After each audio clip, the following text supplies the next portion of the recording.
my federal name. My mama in the federal government calls me Deandra, but I love you. Hi everybody, I'm Dr. D, President of California Women Lead. First of all, thank y'all for being here. Y'all weathered traffic, 27 floors, you got lost in City Hall. We really, really appreciate you. Your reward is wine. For my teenager here, there's, brownies in the back for you. No, in all seriousness, we just want to say thank you for being here. The work that we do at California Women Lead is centered around bringing women together so they have professional opportunities. And tonight it's just that. I would be remiss if we did not thank Cheryl for all of her hard work. Cheryl can now put me on her payroll. We have talked so much over the last week. But I appreciate you. And Gemma, I don't know where you are. I can't find you in the room. We want to say thank you. Thank you, Gemma. And to all our partners. But tonight is super, super special. Like, I remember being your age and being in rooms like this. And you're like, these are some badass women that I aspire to be one day. And before we put up a video, the person that's going to welcome us here is someone that I watched growing up and someone who is the epitome of leadership right here in City Hall. So one more time, let's be brief. I'll make this short. I appreciate you. We love you. If you want to learn more about California Women Lead, I think we're having musical chairs with wine. Holler at me. And also, I'm going to do a shameless plug. October 2nd, we're having a conference. All of you should be there. More to come on that. Cheryl, I need all these people's emails. And we'll reach out to you about that. So with that, we're going to roll a video from a very special guest. Thank you. Hello, I'm Mayor Karen Bass. First, I want to thank California Women Lead for bringing us together today and for your great work to promote women's leadership and raise awareness of the gender pay gap. We have reason to celebrate here in California. There are a record 50 women serving in this session's state legislature. And here in Los Angeles, we are making history. We have 6 women out of 15 serving on our city council, which is the most ever. Not to mention our all-female county board of supervisors and the first woman elected as city attorney. We need to keep fighting to close that pay gap and to build a better Los Angeles for all women. Together, we need to continue working to break barriers and ensure that all women and girls can thrive and succeed. Thank you so much for being a part of that fight. Whenever you call Christine Simmons to show up for young women and women in professional spaces, she just pulls up. And so I just want to say thank you emphatically for being a friend, being a mentor, and being our MC tonight. With that, we have Christine Simmons. When you think about inspiration, getting things done, I think about women. I think about every single day how we get up in the morning, and we are seeing a lot more of our brothers step up, and we appreciate that. Welcome. Just a little late, but welcome, right? But I say that seriously to say that we continually put people in front of ourselves. We put projects in front of ourselves.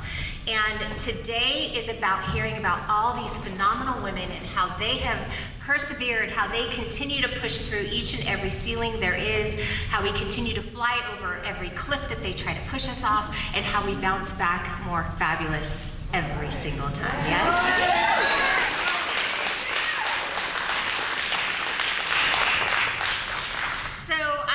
MC for the night. I don't tell jokes, just so no, actually I do. They're unintentional. But I am very excited to take us through the evening tonight. If you're not familiar, we're going to do a TEDx-ish, but we're calling it LA City Double X here because we do everything that much better. All right. And so we're going to have a series of amazing and powerful women come up and tell you about themselves, their journeys, their heritage, and their word. We were each asked to pick a word. I'm going to get to mine. I just want to make sure, Cheryl, am I jumping right in, or are you coming up and gracing us with your glorious goddessness? Yes, it was kind of my vision to have this because I was really disappointed about how diverse women are not at the table or invited to a lot of these conferences. Number one, it was at the California Women's Conference where they had 150 speakers and only 7 were diverse. 35 were men. And I rallied Michelle Ruiz, who's with us today, I'm so excited, to come and be part of those panels that we were not invited to.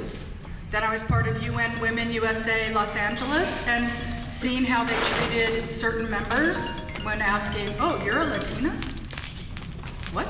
Oh, I'm a Latina, yes I am. And then how our interns were treated. So we really have to look to each other, and I wanted us to be collectively in this room, to be able to speak to each other and to learn stories about others so that we can build a personal bond, because storytelling is the key to all of us, joining hands and arms together to make progress and positive future goals together, and with helping with Mayor Karen Bass as well. So I do educational media in English and Spanish for the Latino community. I'm really excited about that, and I was doing it 20 years before Me Too and Time's Up, with crewing women in front of and behind the camera, because nobody was doing it. So I was like, we need to do it, and we did it. So we're gonna share our stories about our grandmas. So this is my grandma. She's from Texas, and her name was Petra Dominguez. And then this is my mother. Her real name is Maria de la Luz, but for 30 years I only knew her as Lynn, and at the time my last name was Leader. So I put her name back into my name, Cheryl Quintana Leader. That's her maiden name. She didn't want to have children that would suffer through what she had to suffer through. Now, she wasn't a big biology major, so I was the one that came out light skin, light eyes, straight hair like this. But all my 3 sisters had the dark dominant gene. I had the recessive gene. And they had the dark eyes, dark skin, dark hair, curly. So again, for all of us to understand that some of our mothers had an experience that maybe didn't get them to where the places I go, which is to elevate and to create something that bonds all of us, right? So this is me when I was about 12, and then I was the only one in my high school who couldn't make the cheerleading team because I wasn't blonde hair, blue-eyed, and had, kind of large breasts. I was a gymnast, I was kind of flat-chested. And, but I wanted to be on that bus and I wanted to cheer for the team, so I said, I'm gonna become the mascot. And it was our first mascot at South High in Torrance, and so I became the goddess. Guess what? We are Spartans, and I'm either Artemis or the other one. And I made my silver, out of aluminum foil, my thing, and I got the wraparound sandals from the theater department, and I made that shield, and a friend's mother made me the outfit. But I went on it to the horror of my boyfriend, who was like, please don't do this, because he felt embarrassed. But I was like, no, I have to be out there and cheer, and then that's why I come to the terms of goddess. And then a significant moment in my life, again, was making Tanto Tiempo. I made it in 3 days. I prepped it in 5 weeks. I shot it in 5 days. It won 5 national awards. It was inducted to the Museum of Modern Art. Was the first to have it air in 85% of the syndicated market in the US when no one else was doing it. I had Edward James almost hosted, and we had an hour-long special. No one has done it since, or even then, so I'm really proud of that, and we're gonna hopefully have a reboot, which would be great. And then my word for the day is inspire. And again, it can mean 2 things, and I always share this with others. That yes, you can inspire others to do the things that you love and are passionate about just because you create this energy. And then inspire to breathe, So that's my portion of today. And thank you all again for coming and giving up your time and to climb the big stairs to this house that now has our goddess, Mayor Karen Bass in it. So.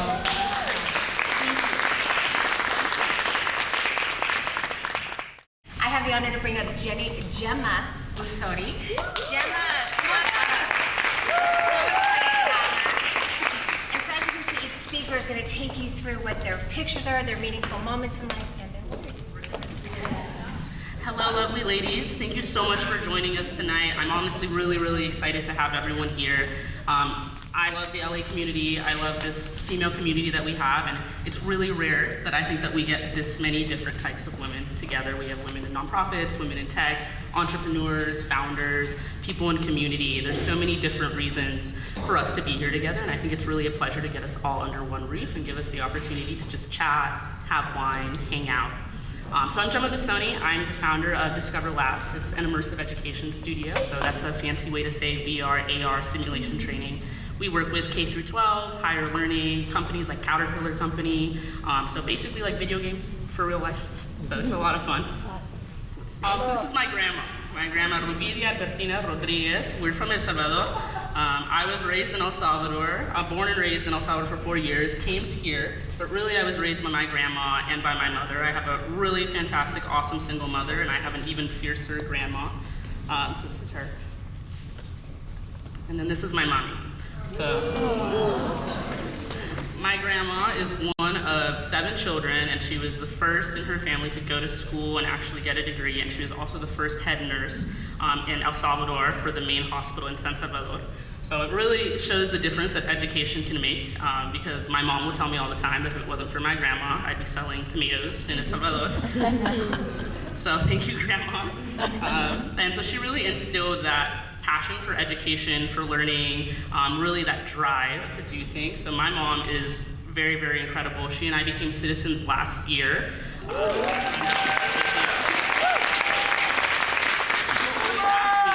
like, who sponsored you? Like, oh, like how did you get that visa? And I'm like, it is not me at all. I'm an 02, my mom's an 01, so that's the same visa that Albert Einstein got. That's the outstanding visa. So my mom's an 01, I am just merely an 02. I am essential to the success of the 01. So she is really an amazing woman. She has 7 masters, and in the same way, I know, she's a tough lady. If you eat Haas avocados, she's the biggest distributor of the Haas avocados. If you eat at Chipotle, Costco, etc., she is the avocado queen.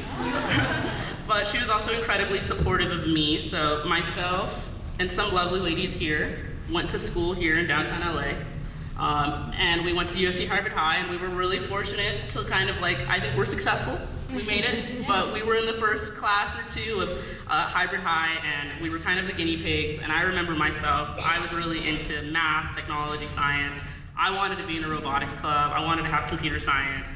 Our school was like, we would love that, but we do not have money. Like this is downtown LA.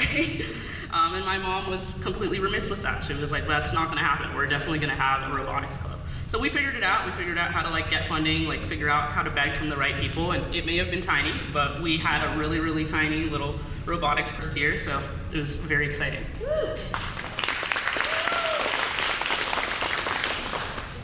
And through our education work, we were able to partner with Better Make Room, which is Michelle Obama's higher education program, which to me is one of my favorite programs just because it talks about the empowerment and how fantastic this having an education is, and it can be that way through various forms. You know, higher education means so many different things, whether that's alternative learning, whether that's like a 4-year university, 2-year university, blue-collar jobs, certifications, trainings. There's a lot of different options, and I think that it's really exciting that we have people like Michelle Obama and the Better Make Room program that kind of recognize that there are more options than just the 4-year track. Oh, and my word was gumption. So this is a word that my mom always uses, and it means really just having that grit, having that resourcefulness. I can't think of anyone who's had it more than my mom or my grandma. My mom was like a single mom who came to the States when we were like 3 or 4 while El Salvador was in the middle of like civil war, and I just can't imagine that. I'm like, oh my gosh. I live a really nice, comfortable life in LA, and I can't imagine doing like the third world, the migrating, the single momming, the like all of it. And so she's a boss, and I'm thankful for her every single day.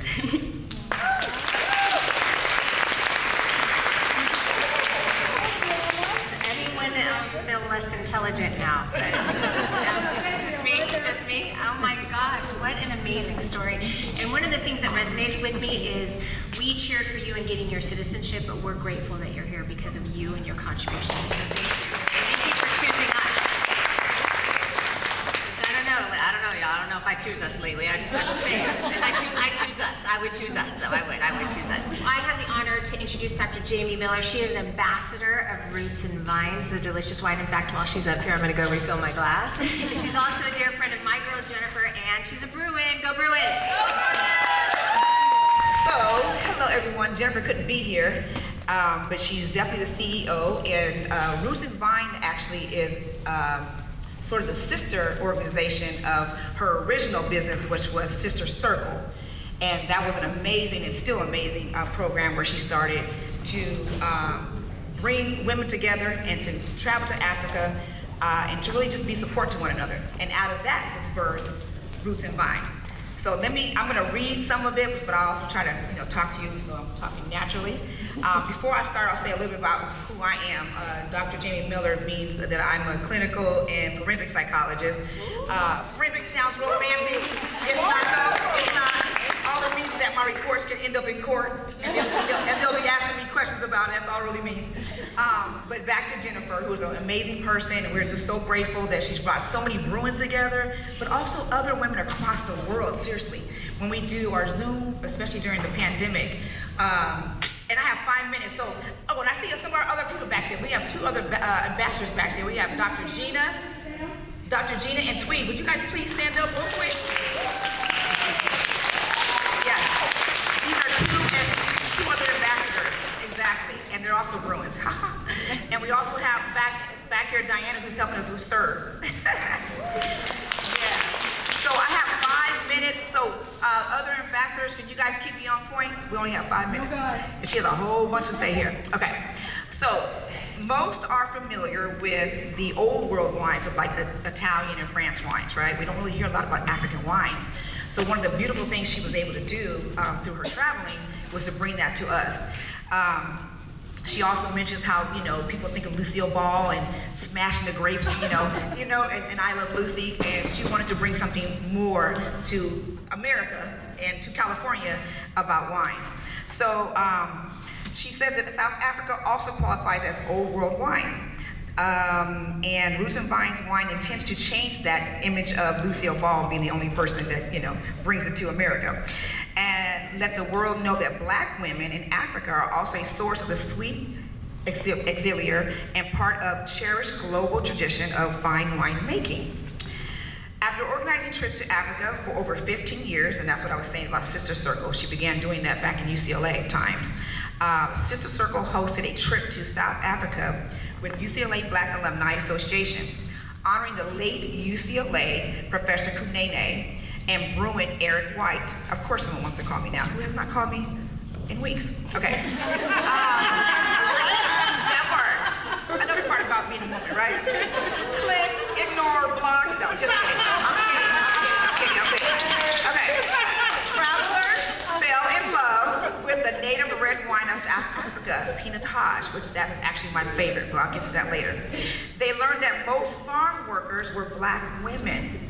Being Californians familiar with the great workers of movements of Cesar Chavez and Dolores Huerta, travelers wanted to support Black women who had sustained a national industry on their backs, literally, without reward.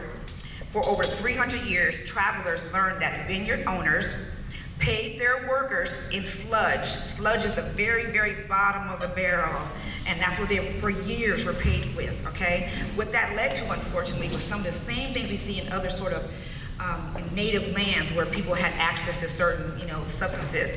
So, like, having that access kind of gave them, unfortunately, like this, too much access to things that intoxicated them. It led to some addiction. And there was already illiteracy that was going on. So it wasn't a good thing to get paid with sludge, right? We compare that sometimes to what Native Americans went through when they were sort of oppressed and were stuck on some of their land and had all this access to alcohol, and there was, contamination, that kind of thing. So it was comparable to that. Roots and Vines wine opened up the $7 billion US wine market to Black South African women. It was created in 2019 by recruiting 10 Black women to invest $5,000 each, working collectively to empower women along the wine value chain. Flavors of the Motherland, African-made, woman-owned. Roots and Vines Wine was a special relationship with the Honorable Sister Queen, Mayor Karen Bass, who back in 2019, as Congresswoman and chair of the Africa Committee, was a key supporter of Sister Circles doing business in Africa. So there's some relationship there with our mayor. Quarterly Roundtable, held at Hot and Cold Cafe. I don't know if you guys know where that's in. It's in Lambert Park. Held there to discuss and share resources available for importing goods duty-free from Africa. These conversations sparked key interest for investing with Africa and support for reestablishing global trade routes between Africa and the U.S. to benefit Black women. How are we doing on time? All right, cool. Roots and Vines Wine is continuing to spark the global conversation, one glass at a time. Are you guys enjoying the wine today? Make sure you try all three if you like them. Try them all three. Okay. No guys. Roots and Vines, March 2024, you might want to hear this part. Wine and Jazz Tour. Wine and Jazz Tour. One more time. Wine and Jazz Tour. Wine and jazz. Tour. South Africa will open up the opportunity for others to invest and import wines from South Africa. And I'll give the email address, but really quickly, it's info@Roots and Vines Wine, if you want more information. We'll give it to you later, though. And there's a flyer back there, too. Really quick, that flyer has a QR code for online purchases and 15%, but our lovely Cheryl is also giving 15% today. And we have lots of bottles back there, so buy up, okay? All right, so here's the wines. Carmen Stevens is the first Black woman graduate of Eisenberg prestigious wine university in South Africa. She makes an award-winning Sauvignon Blanc, rated 94 in Wine magazine. Today, we have her Savi Sparkling Rosé, which is one of the favorites. Carmen Stevens Sparkling Rosé has a beautiful rose gold color and delicate bubbles, one of our top sellers. And some of you are drinking it right now. Do you like it? Woo woo! Over here at my table, yeah. All right, cool. All right, now I'm gonna skip over here really fast. Where we at? Real quick. Okay, so I'll run through these really fast because I know these. Okay, so one of my favorites, as I said earlier, is Pinotage. It's a red. It's actually the name of the grape that's in South Africa. Okay, it's beautiful. Please have a tasting of it. I'm gonna have to skip this part about the Zulu King, but just know that the Bae Day is a name about leadership, and it has roots with the Pinotage grape. And let's see, back really fast. She wanted you to also know that South African wines go great with foods, and she'll talk about pairings at one point, but with cheeses, but she wants to impress upon you that some wines you can just drink by themselves socially, but these South African wines are really, really good with food, and it's very true. Okay, so I'm gonna move a little bit here and just, let's see. I'm gonna skip this part because we're running out of time, but okay, so that's enough. What I'll say is please taste whatever you want to taste. Please purchase, and continue to share the love of South African wine and the beauty of Black women doing business here and there. I think that I'm up next. I believe I am. Oh, that's me. All right. So first and foremost, I just want to say hi and reintroduce myself. For those that don't know me, I often joke these days that I'm a recovering C-suite executive. I have been on the business side of sports and entertainment, but always with the through line of giving voice to the voiceless throughout my entire career. Most recently, I was Chief Operating Officer for the Academy of Motion Pictures, Art, and Sciences. I was the first woman and the first Black person to hold that office, which is absolutely ridiculous. Unnecessary and ridiculous. And I know there's a ton of us that are firsts in this room. And it's no longer, while we'll celebrate it, we have to fix it. So I've always focused on operationalizing the good.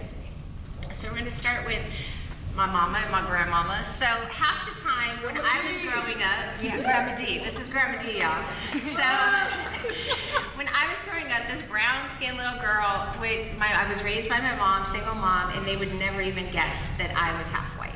And when I tell you my grandma and my grandpa were white, they were white.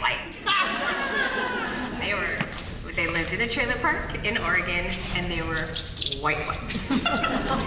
And one night, my grandfather, who suffered from alcoholism, he was a veteran, but he suffered from alcoholism, they had to like leave in the middle of the night and dip out of Oregon. Like, I still don't have the details of the story. You know how that goes, you know? So they ended up coming to Pomona. So my white mama, this is Arnita. Arnita Christine is her full name, and this is her wedding dress to my father. If we open this picture up a little bit farther, my really dark-skinned auntie is sitting next to her. It's the most beautiful thing.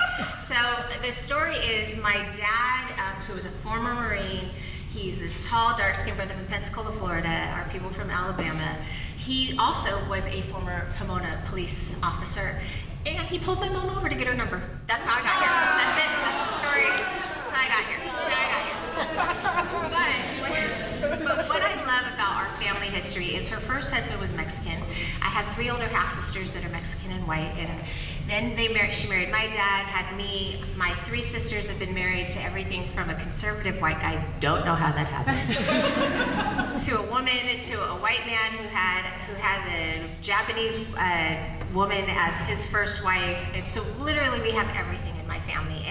And so this quest of equity, this quest of empowerment, this quest of giving voice to the voiceless always started with Arnita Christine. And so she was a single mom. Her first husband, unfortunately, was violent with my mother, so she also had to leave with 3 young girls at tow. She dropped out of high school her senior year with my sister when she was 17 years old and pregnant, and then had them bam, bam, bam, right? We were just talking about this, so she had 3 kids by age 19, which is insane, right? So as a domestic violence survivor, dipping out with 3 young girls, she will always be my hero. I'm gonna cry. So she married my dad, they had me, they divorced when I was 7. Obviously I'm her favorite because I got her middle name. I got it tattooed on my arm in her writing. And so that's what led to me. And this picture to me is important because, one, it's the same age my son is today. And I am a single mom myself now, which how she did 4 without any help, God, I do not know, right? And I have 1, and I'm done now. But it's the same age my son was, and this was my 6th grade graduation. I was class president, and I'm sure everybody will enjoy this story. The day before, we had our field trip to Magic Mountain. I got up out of my seat, and the guy behind me said, "Hey, Christine, there's something red on your pants. Did you sit in ketchup?" I had started my period for the very first time. So I said, "You know what? Yes, I sat in ketchup, Johnny." I don't remember. So then I tied someone's shirt around my waist because we had just arrived to Magic Mountain for the day on the bus, right? And I made it happen, and I had the best day at Magic Mountain. Next day, I'm class president, I'm speaking on stage. I come off stage, and once again, someone says, "Hey, Christine, there's a red spot on your white dress," right? What? Yes, happened again. You'd think I would have figured it out by then. I don't know, maybe I would have changed dresses. But what I did do is I changed dresses. And so that night, people just thought I was really extra fashionable. I think it foreshadowed my future. It did. So this moment for me also reminds me that I often talk about living unapologetically, and that'll be my word that you'll see, right? But it's a reminder to myself. It's a reminder to each of us that we've had the power all along. Because I used to say, you know, I had the honor of working for Magic Johnson, and Herb would walk down the hallway, and he'd be like, "All right, come on, you come with me." And I'm like, "Oh, okay, we're going into a meeting. Anyone, like, can I get some background, right?" And he's like, "No, don't worry about it." So I sit down, it's like the Secretary of Defense for the administration. I was like, and scene, and you just lock in and you go and you're ready, right? You respond, right? And so, but I always credited him and another mentor that I had at UCLA, Manla Kaise from my Bruins in the House. Manla did the same thing to me as an undergrad, grabbed me, threw me in, and I always credited them for my fearlessness to be able to get up and just adapt to a situation. I had that power in me all along. Yeah. I love those men for what they did. I love those men for the platform they gave me. But I had that power all along. And so this is a reminder to each one of us. I want you to look back and think about how much you did get to this spot. Yeah, we may have had some folks that have opened some doors, but you better believe they didn't keep them open for you. Right. We got us there. So that's why this picture was important to me. And then Cheryl was like, and send us something for a really meaningful accomplishment in your life. So,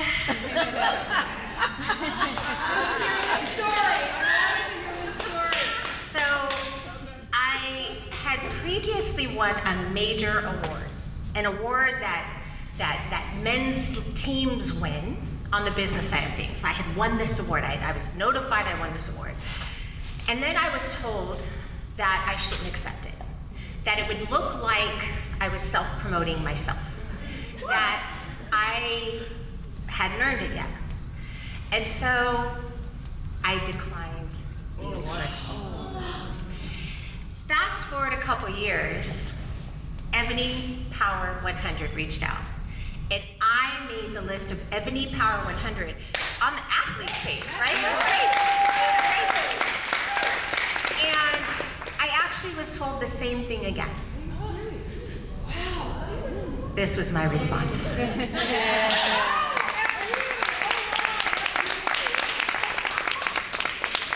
So stand in your power. Remember who the fuck you are. Sorry, Valentina. Sorry, Valentina. But we have to, right? Because it was there the whole time. We're constantly apologizing. We are constantly asking for permission. We are constantly not standing in our power because we've been told not to. Because of somebody else's fragility. Because of somebody else's sensitivity. Because we make them uncomfortable. Because my slit is too high or my V is too low, right? If that makes you uncomfortable, that's on you.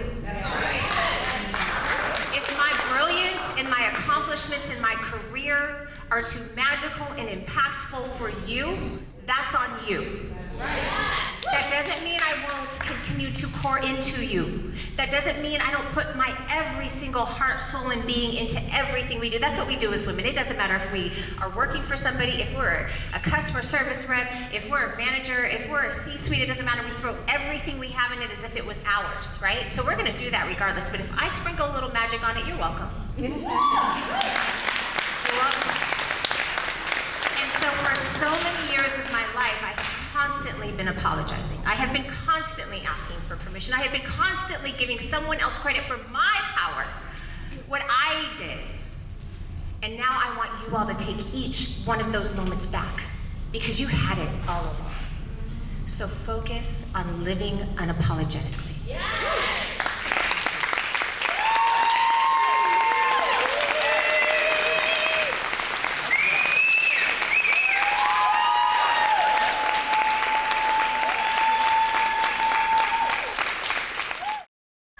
So our amazing keynote has served so much. She's been such a pillar in this building, in this city, and in the work that we do. And so many of us that are behind the scenes that make things work. And our keynote tonight is one of them. So I'm so honored to introduce Assistant Vice Mayor, I want to make sure I get it right, the lovely Brenda Shockley. I think I can stand here proudly as the elder in this room. And I couldn't be more proud because there were those times, not because of us, that there was just one. There was only allowed to be one. One of this and one of that and one of the other, not even Noah, not even two, one. And to see this room and be clear, I am not giving you a keynote. You just had your keynote. I'm here to represent Mayor Bass, who I'm honored to serve as her deputy mayor. There are no vice mayors in Los Angeles, at least not anymore. I think there might have been. But as deputy mayor of economic opportunity and chief equity officer, which all of that is just like all you guys. It's just being behind the scenes, keeping up with the numbers, and doing what we love. For me, I heard that expression many years ago that when you do something you love, you never work a day in your life. Yes. And I'm a suspect of that. And I can truly tell you that, as Christine said in her words, giving voice to those who don't have it. Being of service and doing with and for others and sharing the blessings and the bounty that we have received and the fact that we're in this room, this beautiful Tom Bradley Tower, says how blessed we are.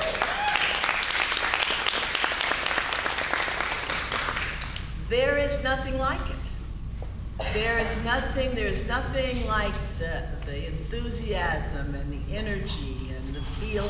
And I can tell you, I was on a schoolyard in South LA after school class program for LA's best kids who stayed after school so they could have that last meal. And Christine came, she judged what they were doing. They felt her, she felt them. And that's why when I saw her, I remembered, I've never seen her again since that day. But I saw and I could feel what it meant. And I think in many ways, and I listened to the people who spoke before, we all, if you just have one person that believes in you, one person that supports you. I'm super fortunate. My 97-year-old mother is waiting for me to bring her some Haagen-Dazs.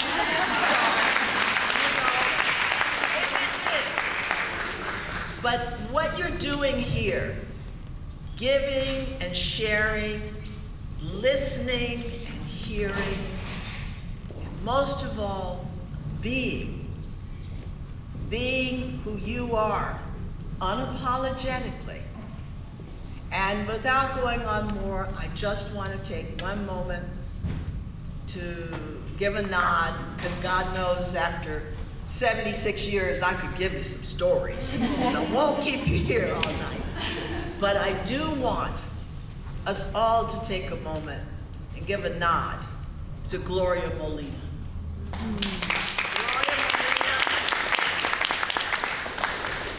I worked in her first campaign when it was unheard of in East LA for anybody to challenge what were then called the Golden Palominos.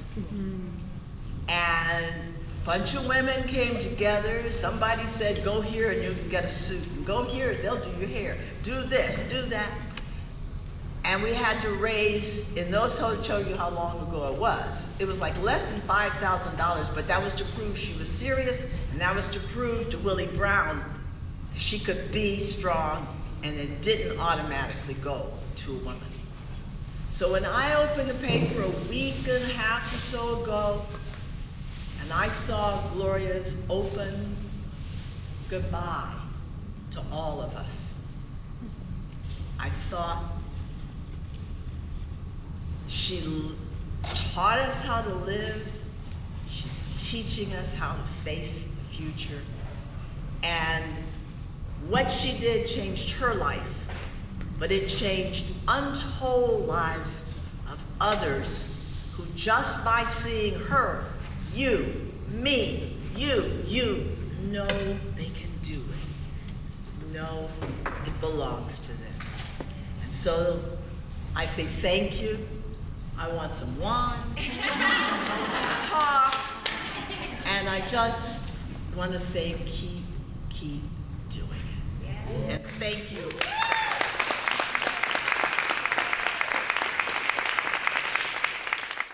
Can anyone say black don't crack? What are we using? Can we share those secrets? Because please, amazing and just so heartfelt and warm. So now we're gonna get into kind of our speed round of our LA City Double X TEDx talks. Okay, y'all ready? You still with me? Yeah. Do we need a wine break? Do we need some more wine? Okay. good friend, okay? All right, great. I think all of our speakers will really, really appreciate it. So, we are gonna go ahead and jump into our first speaker, Dr. Regina Smith.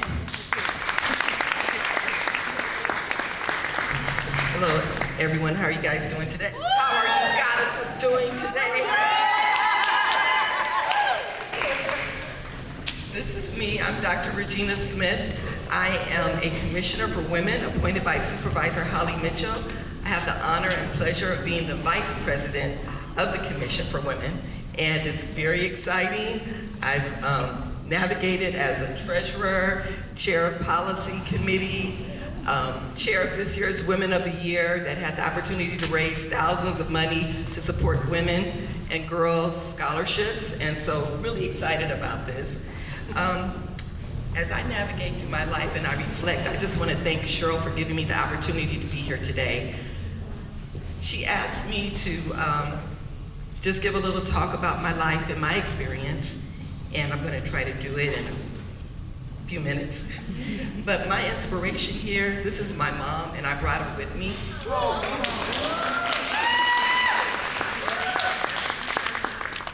My mom, she won't let me tell you her age, but I sure wish I could. Do I have permission, Mom? Yes? My mom is going to be 90 on the 4th of July.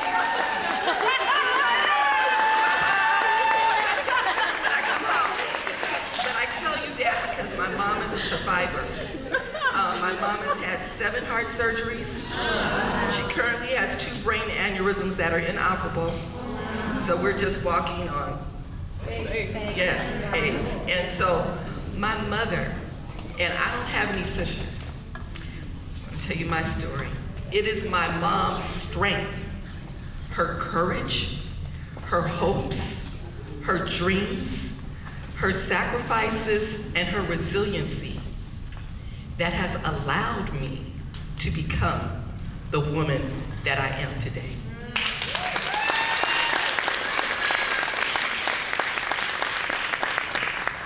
My mom used to tell me, Gina, if you can dream it, believe it, you can achieve it. Anything you want, you can achieve it. And I walk in that truth every day. Yes. Because she gives me the strength and courage to know I can be and do whatever I want to be. But she also told me, as a woman and a Black woman, you're gonna have to work twice as hard, get twice as much education to achieve the things that you want to achieve in order to be successful. And because of that, when I was in high school, she said, you have to go to college and high school at the same time. Your high school's not giving you enough. So she ushered me to the community college, and I'm senior class vice president. I'm just ready to do all things, right? And I attended high school and college, community college at the same time. So when I attended college as a, just as a senior graduating, I went to UC Santa Barbara. I already had over a year of community college transfer credits because she had me attend at the same time, because she wanted me to have as much education as I possibly could in order to be successful. And so when I obtained my AA while working on my BA, I decided I wanted to major in all these things. I changed my mind about 6 times, and I finally just said, I want a double major. So I decided to get a BA in political science and a BA in sociology. But that wasn't enough. I decided to stay and get my master's at UC Santa Barbara in policy and organizational studies. And as I continued my journey, I needed more. And I decided, you know what, I'm gonna get a second master's in counseling, because Mom said you gotta work twice as hard, get twice as much education. So now I have 2 BAs, 2 masters, and an AA degree, 5 degrees. And it was always my dream to have a doctoral degree. I would be the first person in my family to achieve a doctoral degree. Others attempted. They had hours toward the doctoral degree, but they didn't close the deal. And I promised myself, I'm gonna close this deal. And that's exactly what I did. And I got my doctoral degree from USC. But don't misunderstand me. Life is good, but life ain't been no crystal stair. because this young girl in college, her sophomore year, she decided she wanted to run for office in college at UC Santa Barbara, which was 1% black.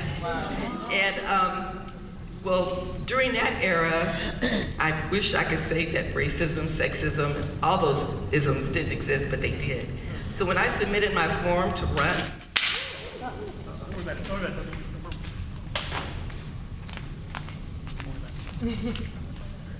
You good? You submitted your so when I submitted my form to run for office, mysteriously, the office lost it. We don't want this black girl to run for office. I'm sorry, we can't find your form. I submitted it. I have friends that came with me when I turned it in. I'm sorry, we don't have it. We don't know what happened to your form. So you can't run. Remember what my mama told me? If you can dream it, believe it, you can achieve it. I said, what do I have to do to run? Oh, well, you're gonna have to run as a write-in, but forget that, remember, forget that. I said, oh, is that all? Then I'll run as a write-in. Oh, they tried to talk me out of it. That'll never happen. You'll never win at this big campus. 30,000 people at UC Santa Barbara, and you're gonna run as a write-in? They're gonna have to write your name in. Okay, I'll give them all my nicknames. Gina, Gigi, whatever. These are all my names that my friends called me in college. I want them to be acceptable when I run as a write-in. So I went on a pursuit, and I went to all the fraternities and sororities, the Daily Nexus newspaper, and they said, they're not gonna endorse you, you're a write-in. No one's gonna want you to run. The Daily Nexus endorsed me. I was the first write-in candidate they ever endorsed.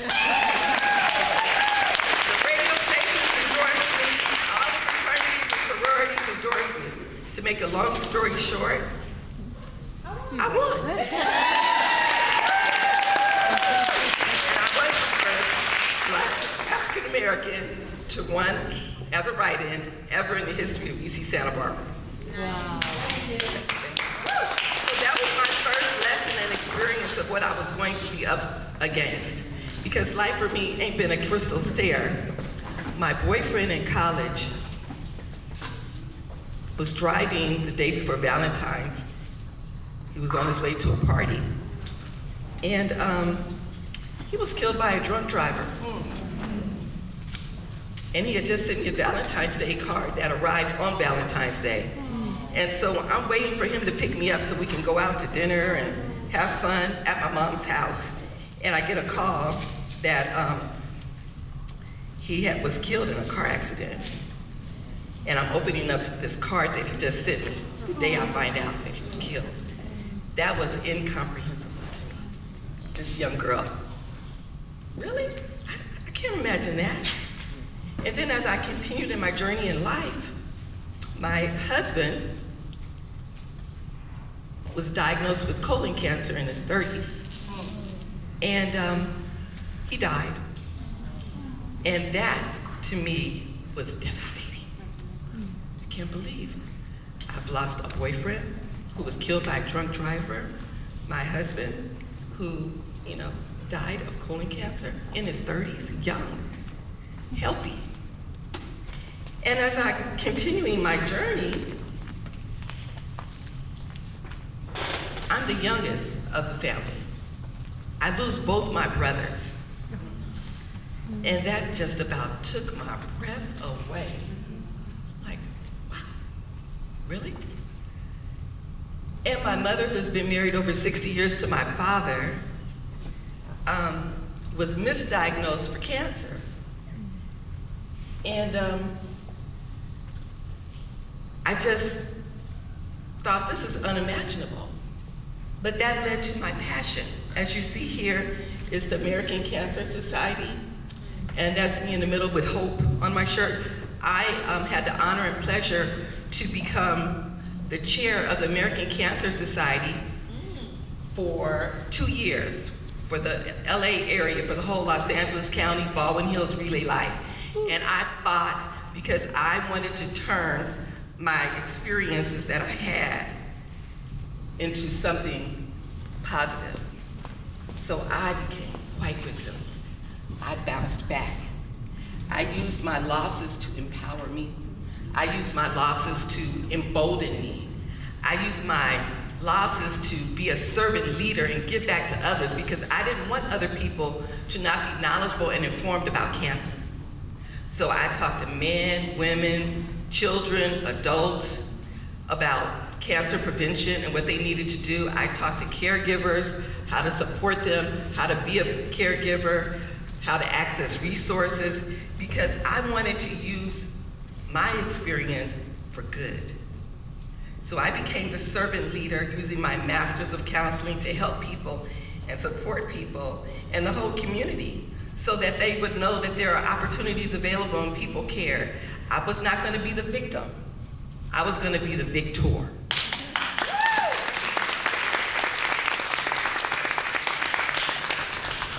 So as I navigated life and I experienced sexual harassment, racism and sexism and ageism, witnessing the LGBTQIA experience so much hate crime among the colleges and bullying, because I neglected to tell you that in my field of education, we see a lot. And you want to do more and you feel like I should be able to do something. I should be able to be the voice to the people that have been silenced. And I want to be the voice to the people that have been silenced. Just watching innocent people being silenced for no apparent reason other than the color of their skin or their gender choice is just not acceptable to me. I wanted to be the change that I wanted to see. So I knew it had to start with me. So as I navigated my career and remembering what my mom told me, if you can dream it, believe it, you can achieve it, I elevated myself, starting off as a counselor, later on becoming a coordinator, later on becoming a director and the youngest director at UC Santa Barbara. They hired me back and I changed all of that. All of it. I was the founder of the Black Graduation Program, elevated myself to be dean at El Camino College for almost 15 years. Their youngest dean. And got promoted and elevated myself as vice president of the Los Angeles City College and the first Black African-American vice president. You would think it wouldn't be the first, but yes, the first at LA City College.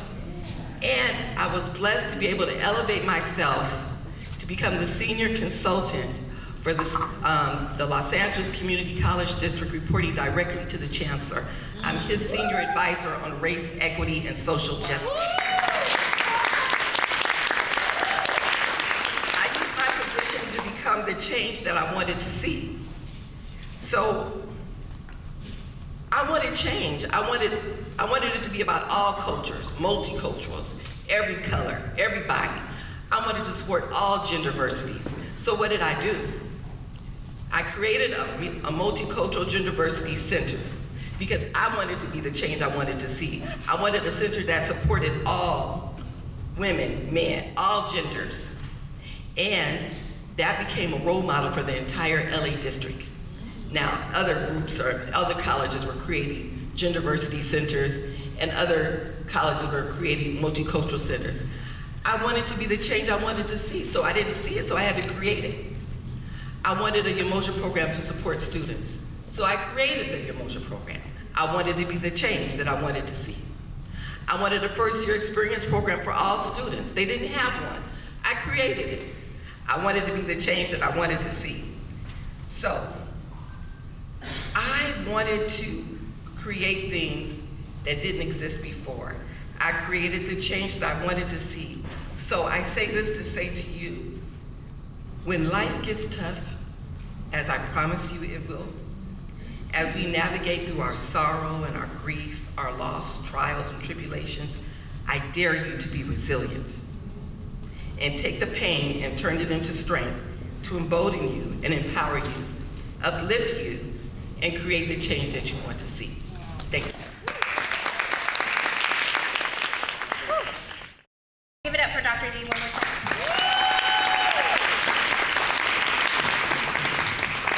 No prepared speech, and I'm like, shit, these women are hard to come behind.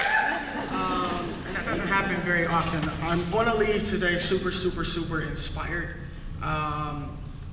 I think the past month of my life, I've been super blessed to be in rooms that have just filled my cup. And I've been grateful to learn so much. I like to think of myself as a lifelong learner, and being able to learn from your experiences and your vulnerability and your stories and your childhood. Because we all have journeys, right? And all of them, that's what makes us different. I'm super, super grateful. I think it would be a little unfair if I don't share a little bit about myself. So we'll give a quick little elevator speech. We talked about the work I do at California Women Lead, but this is LA, I gotta hustle. Rent is expensive, right? So I'm grateful to be a full-time gubernatorial appointee. I work with women. To work with weed, yes, Proposition 64. So, you know, women and weed is what I do. That's my jam. But most recently, I've joined the wonderful world of political consulting. And it's a big room, and I have somebody to my right that we're going to use this opportunity. So, Schenae Elwari, can you stand up for me?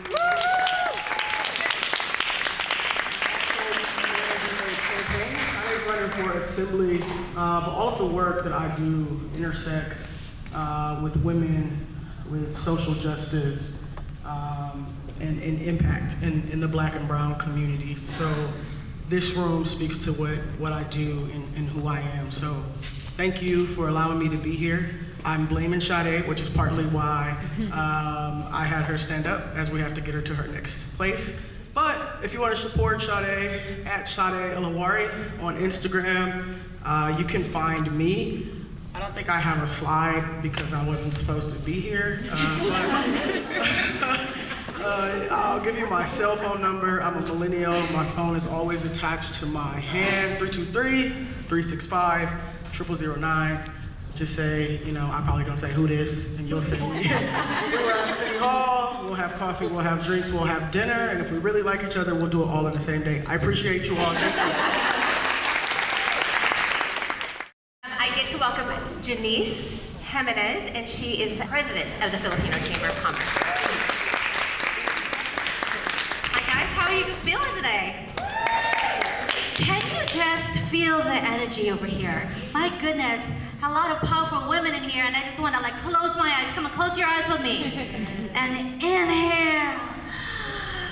All that energy, all the possibility, all the love that's going on around us right now. That was actually for me. I'm so nervous. Thank you for doing it with me. But anyway, thank you so much. That was powerful speak and talk from all these wonderful women. But I guess I'm here to talk about me, and I'm kind of always uneasy talking about myself because it's not my forte. You know, I've been a leader, and I lead chambers of commerces, and actually that is the coalition of the Filipino American Chambers of Commerce. We started here in LA, actually with 4 chambers, and now it's 37 chambers all across America. And that comprised by the Filipino American business owners. So anyway, on with my TED Talk. All right, well, these are my grandparents, Soledad Regalado Pilian Rosalia Regadio Jimenez. You see the Jimenez in the last name, right? So I am of Spanish heritage and Filipino heritage, both. But if you see that, they're both, even my maternal and paternal grandmother, they both have Regal on their names, right? So rightfully so, when I came here to America and started my own business and thought about a name that would really, really represent the matriarchal and the feminine power, I thought about Regal. Wear your crown, people, wear your crown, right? Everybody would always say, there's a jack of all trades, but master of none. But they're talking about Jack. Come on. Where's Jill? Jill knows everything. Jill's the master of everything, right?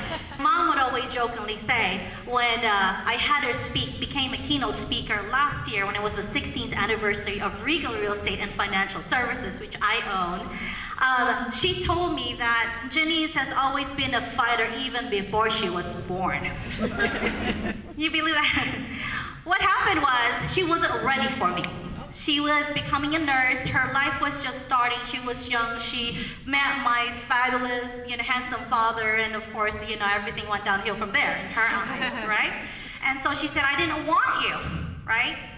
But anyway, I didn't feel bad because what happened after that? Well, what she said after that, she said, I did everything to stop my pregnancy.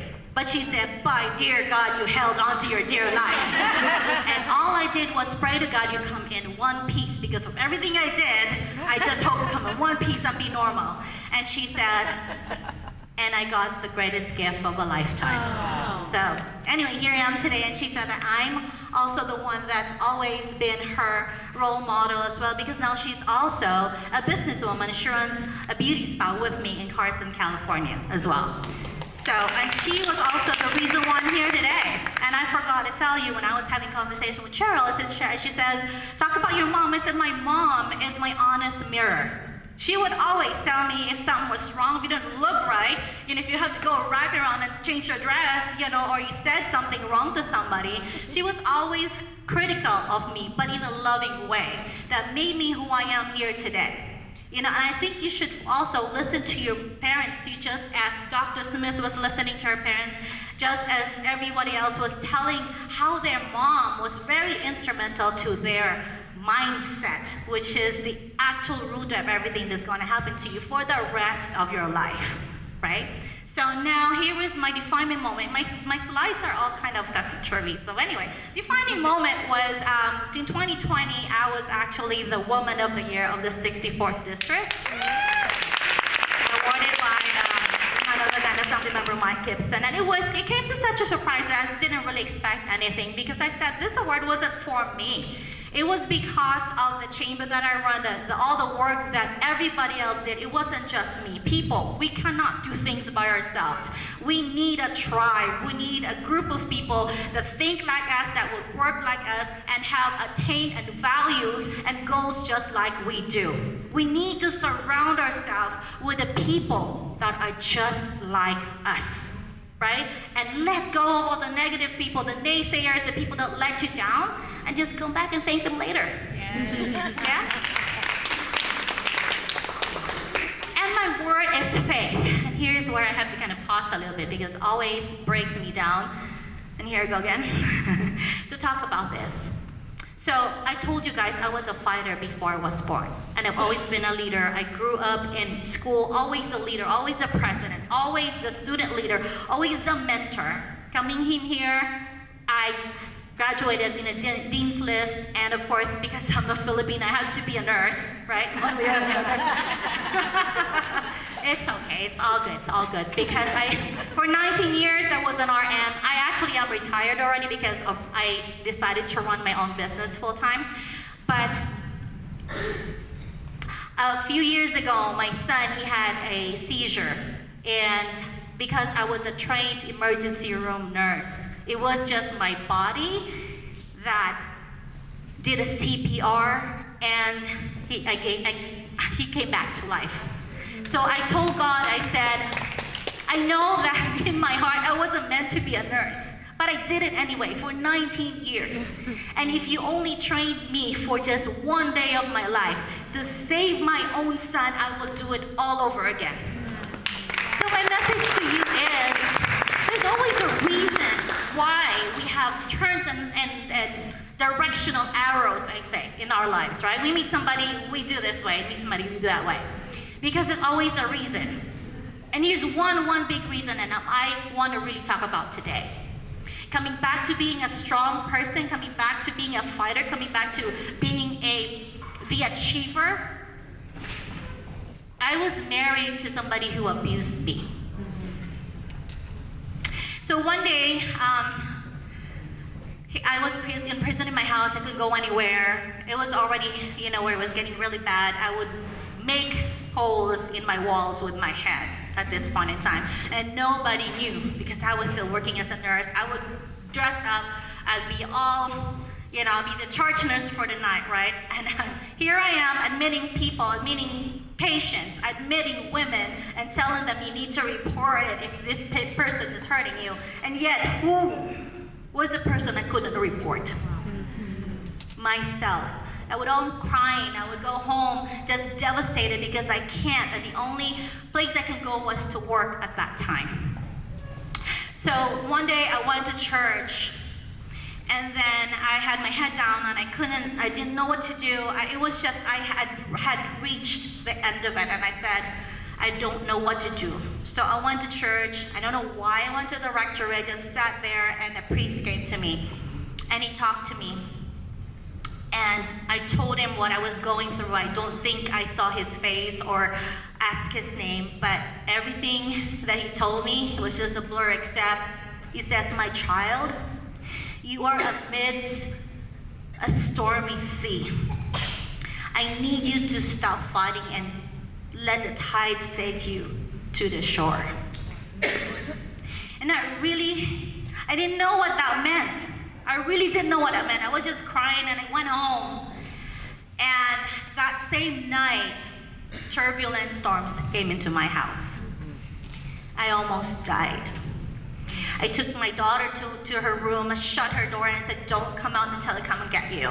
And it came down, my whole house. He tore it up, trying to hit me with everything he could get his hands onto. He broke my phone, broke the landline phone, so I couldn't ask for help.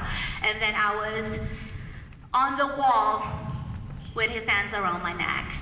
And I said, oh God, if I die today, I'm gonna come back as a really, really nasty ghost.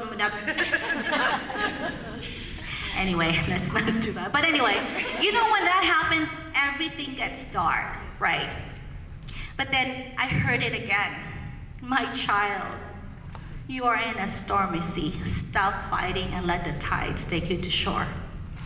And then I said, okay, Lord, thy will be done.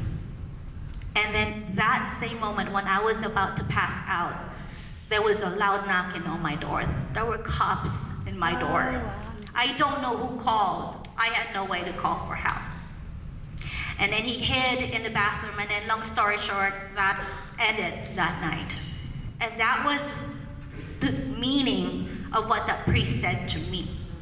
And I don't think it was even the priest that said that to me. It was God somehow transcended to that priest and told me those same words. And I live by those words until now. So ladies and gentlemen, I now have a 501c3 foundation called the White Dove Foundation. It is called White Dove because of the Holy Spirit is the symbol of the white dove, correct?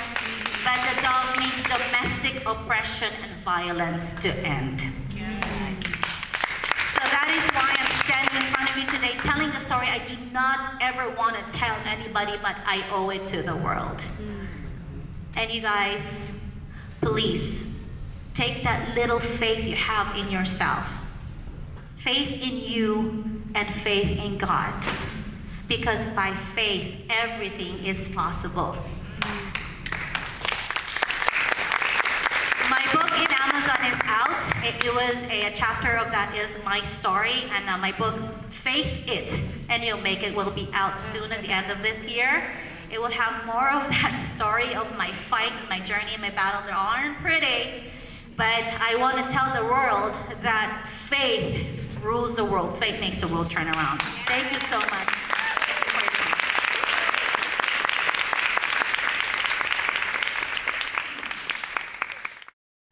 I'm not crying anymore. That was powerful, Janice. Thank you so much, and thank you all for giving her a safe space. Right? It's important. We have to share these stories, and we all think we're going through it alone. My mom thought she was going through it alone. She thought she was going through it alone, and now we don't ever have to go through it alone. Okay, I'm gonna get it together. You guys. Janice. Jennifer Garcia is founder and CEO of Employ California, and I'm so excited for you guys to hear about what she's up to. Come on up, Jennifer. All right, so as powerful as we are, and as much as we belong where we are, sometimes we don't feel like we do. And there's a term for that we know of as imposter syndrome. And today I'm going to share with you what my mom taught me was the anecdote for that. I'm going to frame this anecdote around the word table. Now,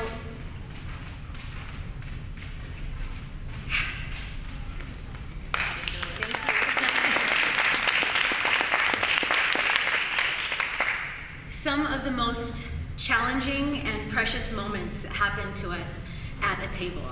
And it was at tables that I learned how to belong, how to create, and how to persist. Here is the table at my grandma's house. This is my grandma, my mother's mother. I called her Goosey because of Mother Goose. She would wrap us all around and beckon us to her. And this table was located in the City of Commerce, where I spent most of my summers. And at this table, there was always love, tons of food, lots of laughter, and discipline, of course. Sit right there and don't you move until you think about what you just did, right? And at this table, my grandma would beckon us and teach us how to wrap tamales, sort beans, cut out love is from the LA Times classified section. You remember those little naked people? They're so cute. And she'd also teach us how to play poker. Her game was five-card stud, and I became an expert at that. And at this table, I always belonged. I never felt like an imposter. And there was always a seat for me, unless one of my cousins stole it from me. That's a whole other story. Here is a picture of my beautiful mother, who actually always looked like this, not just on picture day. And my mother, before about 5 years after two fierce psychologist women, Dr. Clance and Dr. Imes, coined the phrase imposter syndrome, 5 years later, my mom, that was in 1978, my mom was feeling that as one of the only Latinas in a male-dominated mortgage industry. And she earned a very high-level position in that industry, and her boss didn't like that at all. Her male boss decided to torment her and make it very difficult for her and show her that she did not belong there. One day, for example, she made some silly mistake, a little tiny thing, and he told her that no problem, he'd forgive her if she stands on that table right there and apologizes to him in front of everybody. What? Yeah. Now, my mom at that moment had a choice to make. At the time, the mortgage industry wasn't doing well, and she knew that she wasn't going to be able to land a high-level position like that, and still support her family and still pay the bills. And so at that moment, she made a decision. This is the woman that I learned from, the kind of woman that knew that that man was a fool, but also knew that she wasn't going to let him blow up her life over his foolishness. And so she remembered that the wise do not react, but rather they stay true to themselves, they keep faith, they stay true to their mission, and they play the long game. And so that's what she did. She stayed true to herself, knew who she was, and persisted. She ended up becoming a very leader in her field, and he groveled for forgiveness. Now, this amazing woman told me that I was going to college, whether I liked it or not. And so, in my undergrad, I sat across the table from one of my professors, Dr. Sherry Sawicki, English professor of mine. And she said that she thought I should become an English professor too. And so for 16 years, I was an English professor. I was an English professor at UCLA Extension, go Bruins. I was an English professor at Cal State Fullerton, at UCI Extension, and USC, go Trojans. And Orange Coast College. Now, as I was an English professor, I actually became an expert exam designer. Us professors have to create exams all the time, and we become really good at it. Now, as I was professing, my father would often complain to me he would lament to me that his colleagues were struggling with passing employment exams, that they needed to pass in order to promote within the county. I learned that in LA County and in LA City, because of the large number of applicants and the large number of job vacancies, they need to use these employment exams to filter out candidates. And there were no resources for them to study except for going hours through YouTube. And they didn't have YouTube at the time when he was complaining to me about this. But there were no direct resources for them to study. And so because I had been designing exams for 16 years, and because I couldn't stand the thought of someone not being able to sit where they wanted to sit, I decided to be a part of the solution. I founded Employ California, which is a 501c3 or nonprofit organization that provides career building resources for job seekers and current employees to promote equity, diversity, and inclusion in the workplace for the public sector. Here's a picture of me at my proudest and scariest. This is the day that we got our Employ California tablecloth. My fiance and I founded Employ California to address this very issue. The issue that many of the people who were complaining to us about not having the opportunity to promote were women and women of color. And I cannot stand that. And so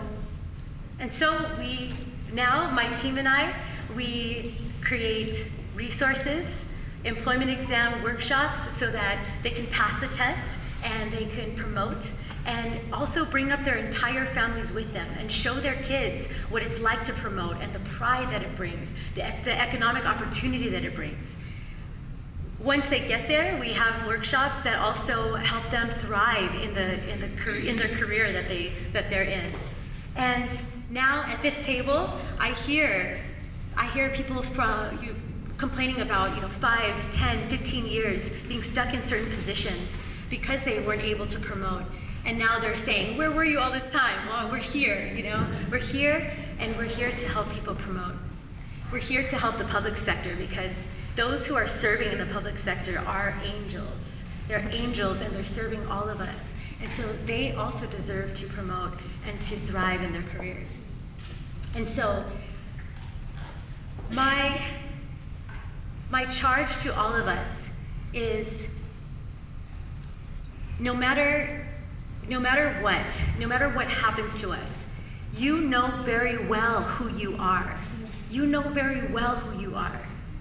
And so do as my mom did. Trust yourself, trust your mission, and play the long game.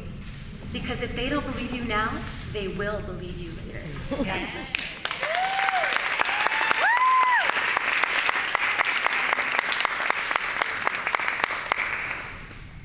Create tables where there are none, and like Cheryl did for me, invite others to sit at your table with you.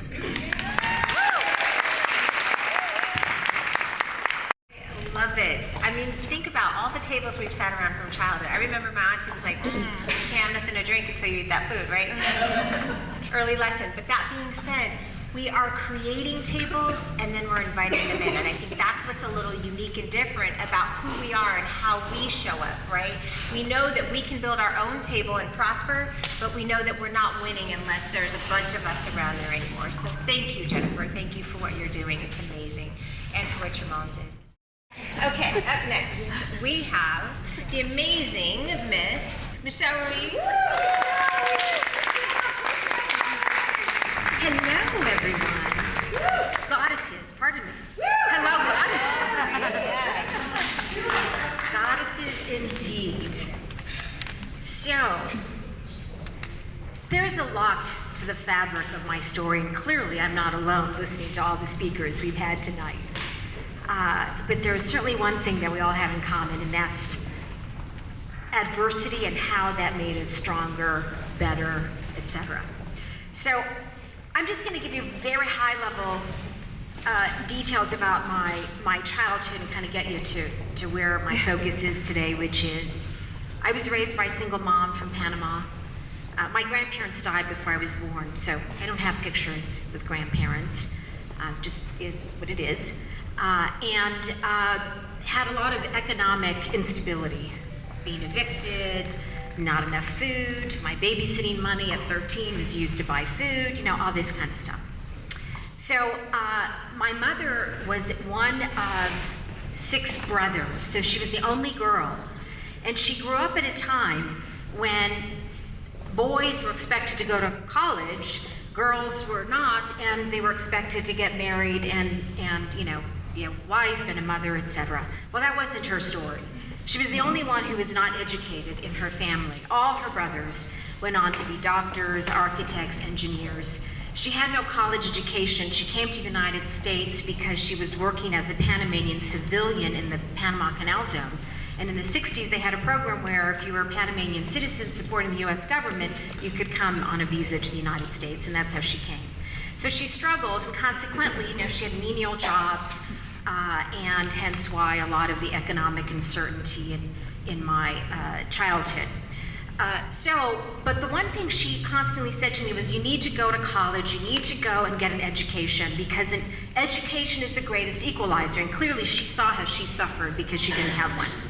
So I worked, I put myself through school, and I graduated, and I started my career in broadcasting. And that was my second broadcasting job here in LA and for the KTLA Morning News. And so I was doing pretty good for having grown up the way I did, and really no economic resources, no financial support, no anything. And then from here, from KTLA, this is my dear friend Carlos Amesco. We're still very close to this day. I went on to work with NBC and Channel 4 in the evening, and etc. And you know, I was really proud of myself, like given where I'd come from, you know, the fact that I had achieved this this type of career and profession, and financially I was doing very well. And I got married, and I had my first son, who is 27 today. Oh, wow. And then while I was at Channel 4, then I had my second son, who unfortunately was born with a fatal genetic defect, and he died when he was 8 months old. And I share that with you, and there's a lot that I learned and have learned and continue to learn from that experience. But what I will tell you from that experience is that I learned that no amount of money in the world could save my son. And it really changed my view on wealth, on success, on living a fulfilling life. Because I guarantee you, money was not a problem. I would have gone everywhere and anywhere, and my husband was also very successful. Money was not an issue. If we needed to go someplace to get save my son, we would have done it. It was not about contacts. We had a network that we could have accessed and gotten any specialist. The bottom line is, he was born with a very rare fatal genetic defect. There was no cure, there was no treatment. It was a fatal prognosis from the time he was born. So obviously, it took a long time for me to get through the grieving. And what I learned from that experience is being purpose-driven. Because that truly, at the end of the day, it is, to this day, what brings me the most happiness and the most joy. So shortly after my son died, and then I have a daughter who came after, who's 21 now. And I really analyzed my life, because here I was in broadcasting, I was negotiating with NBC for my next contract, I was being offered network opportunities and all this kind of stuff. And all of a sudden, everything I wanted, I didn't want anymore.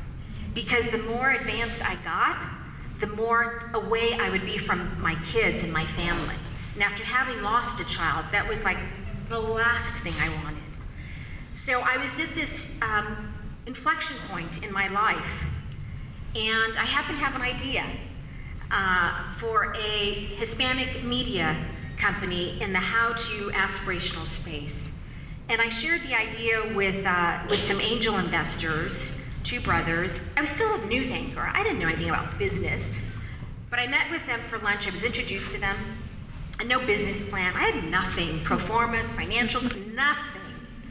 And I kind of walked them through my idea and how to make money and et cetera. And they called me later that afternoon, they said, we love it, we'll seed you the first $1 million to start your company. Wow. So I raised $1 million over a 2-hour lunch by just telling a good story. And I don't mean like I was making up stuff. My point is I was telling a good story. And that really changed the rest of the trajectory of my career, because I was really deciding, do I want to stay in news? I don't think so, but what do I want to do? And here this opportunity landed in my lap, and I thought, in my entrepreneurial story, I say that was my first oh shit moment. Because I thanked them so much. I said, thank you so much. I'll get back to you. I hung up with the phone, I go, oh shit, what am I gonna do? Now mind you, I never run a business, I never raised money before, I never done any of that. But I knew I'd figure it out. But more important, the idea that I had was really about making an impact for the Latino community in the United States. So that set me on my entrepreneurial journey, and now today, I'm on my third company, which is BiasSync. And what we do, and it's also investor-backed, I just closed a $20 million raise.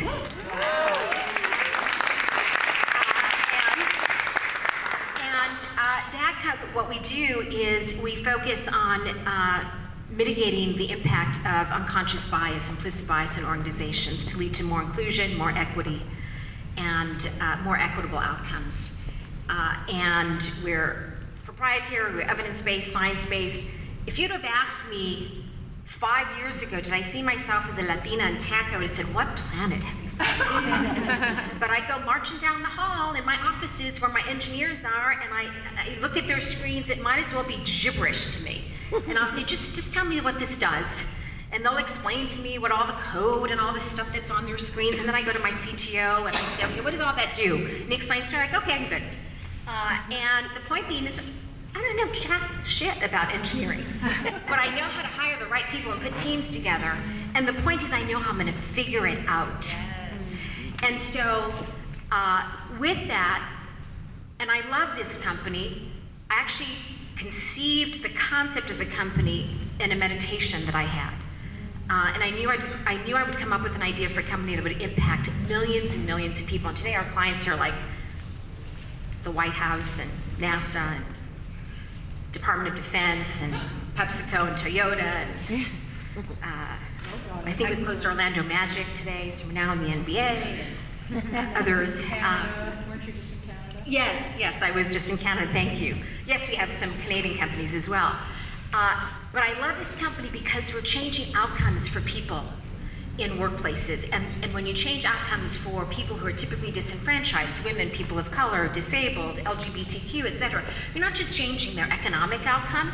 We know what happens. We're changing the financial economic outcome for their families. And when we do that, we're changing economic outcome for generations for their families. And that's how important this company is for me. And so it's about being purpose-driven. So I'm going to end my comments with a quote. It's my favorite quote. And it really is kind of my guiding motto for how I live my life, and that is, and forgive me, I don't remember who came up with the quote. It is, when you were born, you were crying, and people around you were smiling. Live your life in such a way that when you die, people around you are crying, and you are smiling. Purpose-driven, that's my word, purpose-driven. So everything I've been through, it's about now living a purpose-driven life. That's right. I get to bring up a new friend. And so for those that don't know, I got my career started in the amazing industry of supplier diversity. So a lot of people know about workforce diversity. you know about diversity in the media, but oftentimes what's overlooked are our business owners, and especially those who are trying to do business with corporate America and with city and federal and state governments as well. And as we talk about changing trajectories, as we talk about, you know, creating generational wealth, that's what supplier diversity really looks at. It looks at what we call the multiplier effect. So if I am going to sit here and if I'm Disney and I make sure that I contract with your business, more than likely you have more women and people that look like this room in your business, and thus we're going to continue to create generational wealth, right, and build generational wealth. So supplier diversity is such a passion for me, and this amazing woman has been a key leader in the supplier diversity space, especially for women-owned businesses, Miss Schenae Rourk with the National Association of Women Business Owners. Because I've been sitting here remembering what Christina told us. She told us about the oppression that she experienced when someone told her not to do something to shine her brilliance. And it's weighed on me a lot, because I think of all the times that I've been told what I can't do, what I shouldn't do. Don't do that. You know, do this, but don't do that. Or, you know, you can't say that. All these things. And I think about everybody in this room who's probably experienced a similar thing, being told many times what we can't do. And so when I think of that, I think it was an experience of oppression for her. But she gave us a gift, because from this moment forward, none of us will ever, never, ever allow someone to stop our brilliance, right? And so with that, I wanted to start by let's all just standing up for Christine for that moment and that award that she really did deserve. Please. Yes, stand up. All right, Christine, we love you.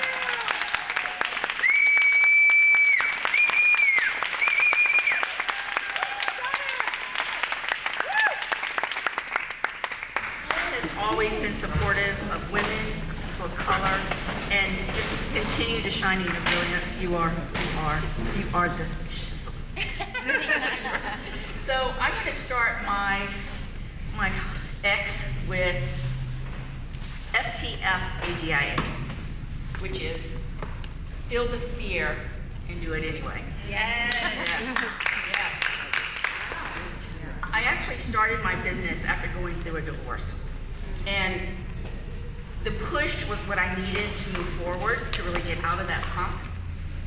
And I'd always wanted to be an entrepreneur. I remember back in South Carolina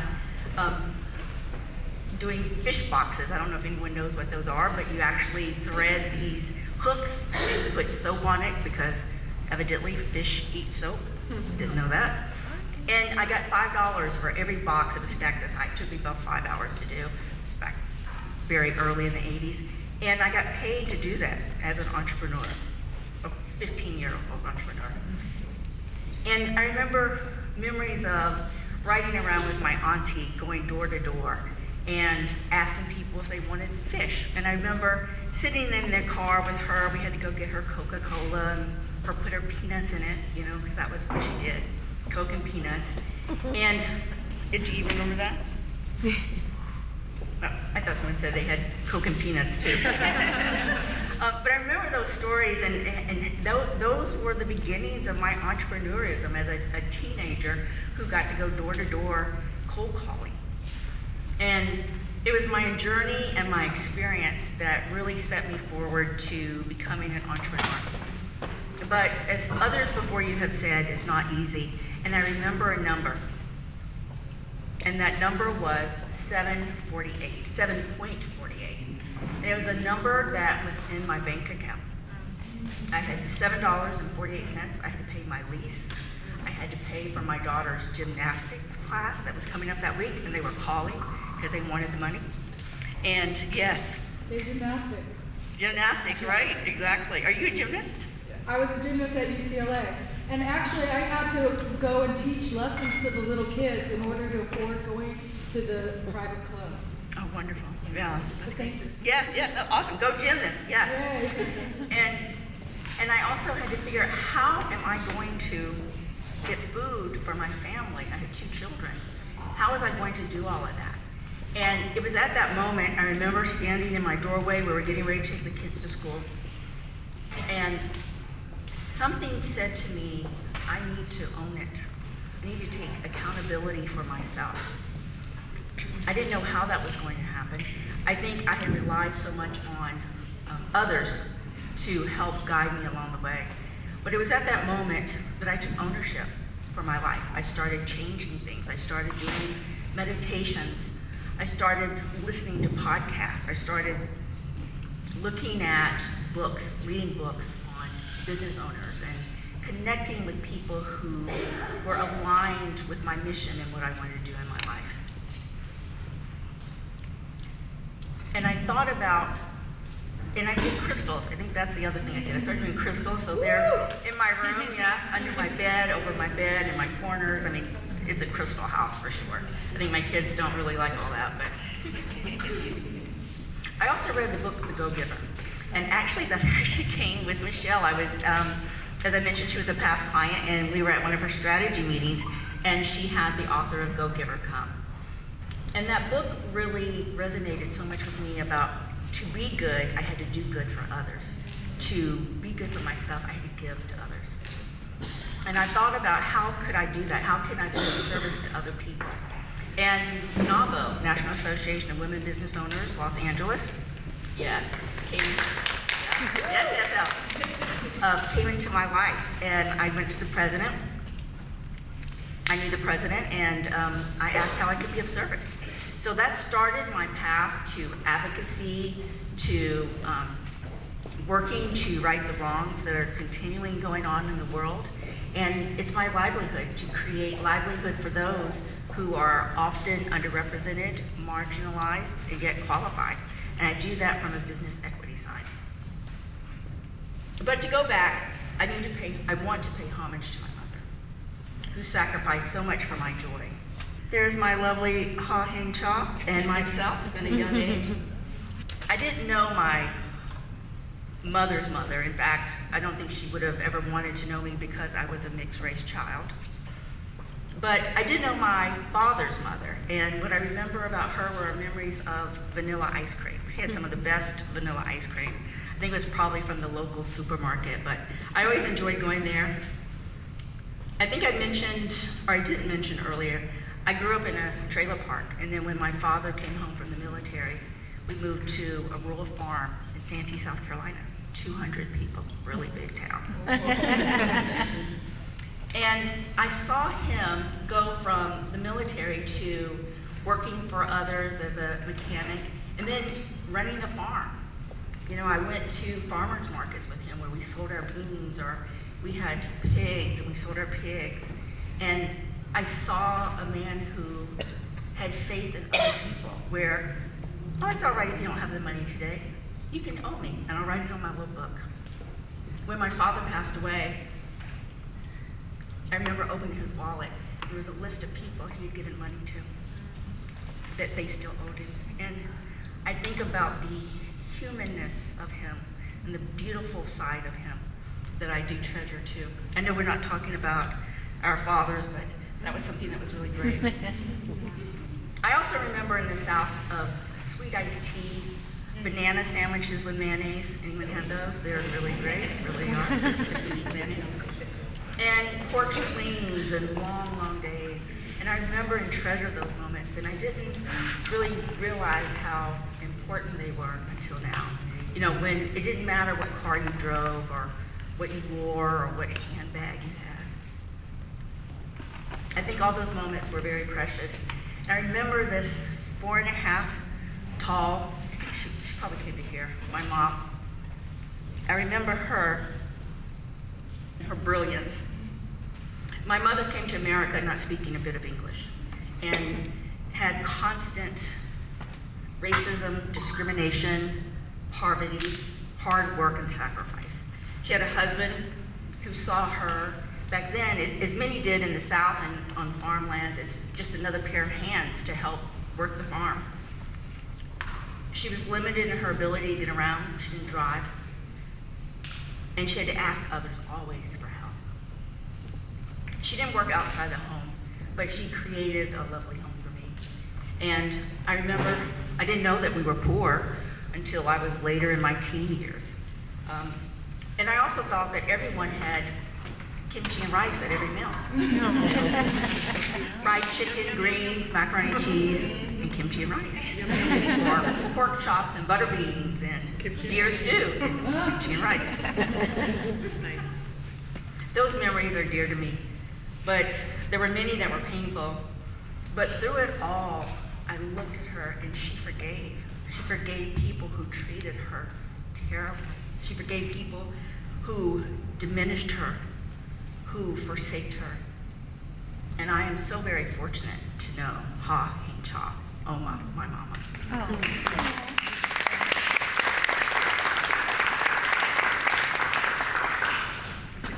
Here we go. That was us in our last trip in Hawaii before she passed away with breast cancer. Mm-hmm. But the things that I remember about her and about my life is, it's not where you start, it's where you want to go.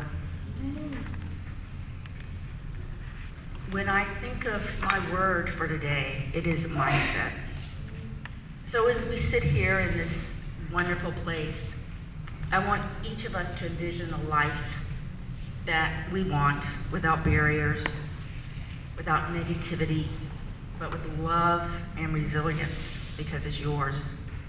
And if you want it, it's yours.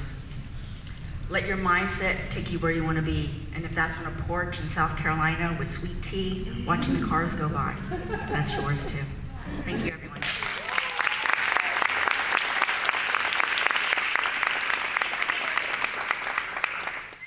Our next amazing speaker is Remy Mraz, and let's bring up the beautiful picture.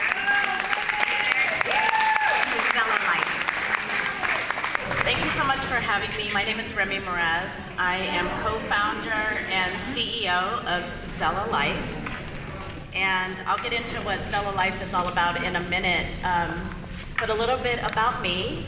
I am biracial. I am Guamanian. Anybody know where Guam is? Yeah. Yes, okay, good. A lot of people don't. I get Romanian, Guatemalan, no, Pacific Islander. And that is my Nana. I was named after her, and her full name is Remedios Flores, and Remedios means remedy. And I'll tie that all in a little bit. But I grew up in San Diego, California, and my mama right there is Carmen. And at 6 years old, I became an activist because my mama married James Edwards, a black man in the early 70s.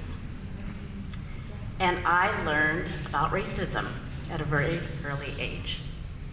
And no one ever explained racism or what was happening, but man, could I feel the energy of the looks, the stares, the hatred in their words when we were all out together as a family.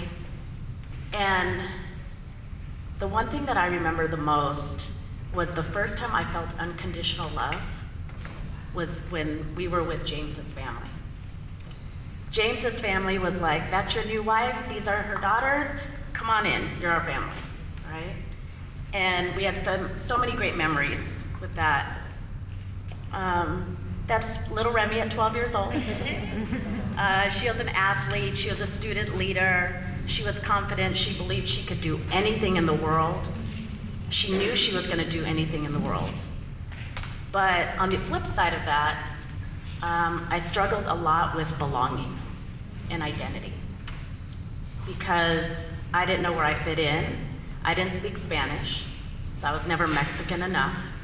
I didn't look Islander, so I wasn't Islander enough.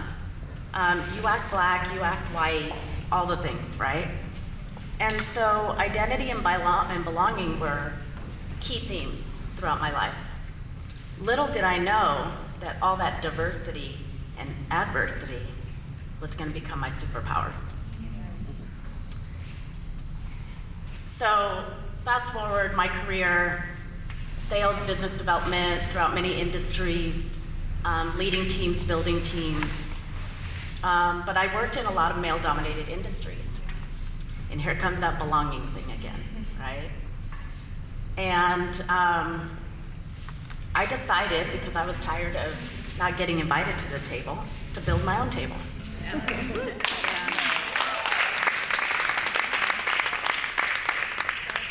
So let me tell you about how Zella Life got started. Zella was born from my personal experiences, as well as my co-founder, Julian, who's a girl dad and a total, we don't say ally, we like the word champion of women. But interesting enough, Julian and I had very similar career paths and experiences. And he was the only Black male engineer in his career many times. And I, as a woman of color, or the only woman in the room a lot of times, right?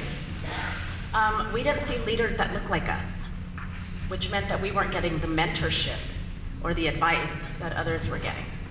And we didn't have the psychological safety to talk about the things that we were experiencing, all the isms, right? The racism, the sexism. For me, there was a lot of toxic masculinity that I was dealing with. And so, interesting enough, Julian and I, we didn't know each other growing up, we both took the same action. We both invested in coaching. And we got empowered, we got all these new tools, but we also learned that we had blind spots. And those blind spots were preventing us, we were hitting the glass ceiling because of those blind spots. And those blind spots were that we were part of the problem. So yeah, in the organizations we were working in, they had some work to do, they had cleanup to do, but so did we internally. Because what we were doing was bringing our imposter syndrome, our racial trauma, our generational trauma, all those things, right, into, oh, and by the way, I'm neurodiverse, so I had my ADHD thing that I was bringing all over the workplace too. So those things we were bringing into the workplace, and we were in our own way. And so it was when we took action and cleaned up our stuff internally, because what we do is we come in and we bring that into the workplace, and we filter our work experiences, our relationship experiences, all through those lenses. And so when we cleaned that all up, our careers took off, right? And for me, this was about coaching making a difference for us in our lives, but there's so much stigma around it. Therapy is just now starting to get normalized. But coaching, people don't realize what people think is that it's for rich people, it's for white people, it's only for executives. And that's not true. And it can be transformational for you. And so we wanted to democratize coaching and make it affordable and accessible for everybody. But more importantly, we wanted to go into organizations and make it affordable and accessible for them. Because here's the problem that's going on. So Zella Life is a tech-enabled coaching platform. So through one-on-one coaching, group coaching, a mix of technology and our methodology, we're going into companies and we're helping them develop the two most important workforce groups in our country, and that's diverse talent and middle managers. They are the largest workforce groups, but the most underserved when it comes to soft skill development and leadership development. And we all know that there's not enough color in leadership roles in organizations, right? So we're on a mission to change that. And we're here to support those two groups because, like someone said before, when we change the dynamics within that individual and they can make more money, right, and move into those roles, we change our communities and we create economic power, right? So we're on a mission to do that. And one of the beautiful things that we get to see through all the coaching that we do, one of the key differentiators between us and other organizations, that our coaches are 100% diverse. So we have a coach for whatever you are, whatever social group you come from. We have someone to serve you because we understand your needs. and we're gonna help you overcome them in a way that works for you. But one of the things that we get to see through our data analytics is pervasive conversation themes that are showing up with individuals and organizations. And one of those conversation themes is that companies are recognizing those who are the loudest. And we call that the squeaky wheel syndrome. And a lot of leaders don't actually understand the difference between the squeaky wheel and the person who's self-advocating properly. But when you self-advocate, and why this is so important, it helps us communicate our needs and our preferences. It helps us get the support and the resources that we need. Also resolve conflicts and challenges. One of the biggest things that people have problems with is having difficult conversations, tough conversations, right? It's gonna help us achieve our individual goals, build confidence and self-esteem. So what does self-advocacy actually look like? How does it show up? It's believing that you deserve it. Yes. Whatever you are going for, you absolutely deserve it.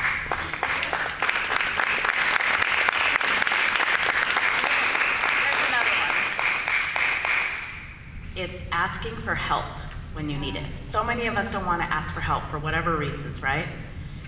It's shamelessly and unapologetically asking for what you want. It's standing up for yourself. It's practicing positive self-talk.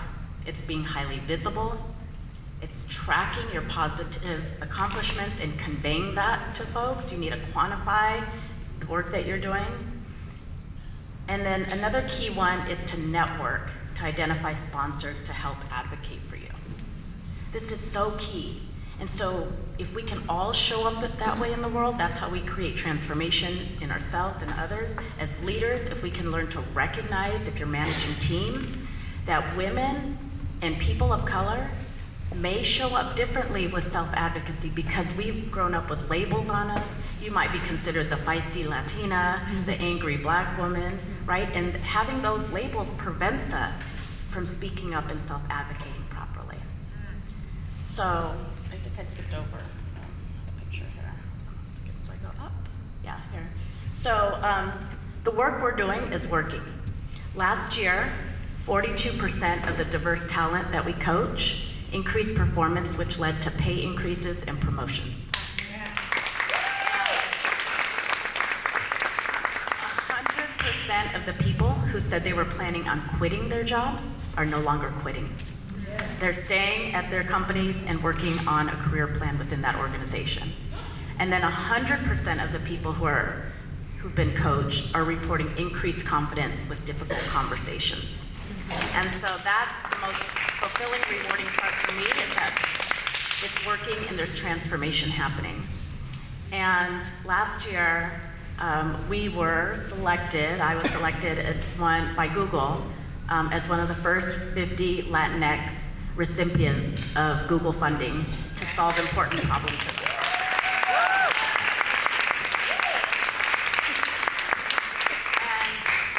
And it's organizations like Google and others that are recognizing the importance of investing in women of color, people of color, Black and brown businesses, because we can change the trajectory for our communities. And I want to leave you with this, that in order for us to see the change that we want to see the change that we want to see in the world, we have to be it. But most importantly, you have to tap into the 3 A's. And that is to advocate for yourself and for others. You have to amplify your voice, right? And you have to take action. Action is everything. Thank you.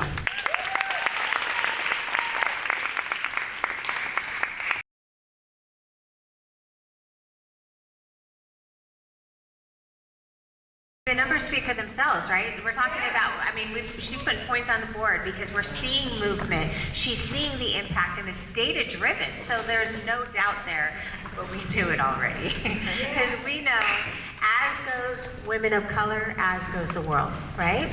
Okay, you guys, we got 3 more to go. You still with me? Yes? Yes? Okay, good, good. Okay.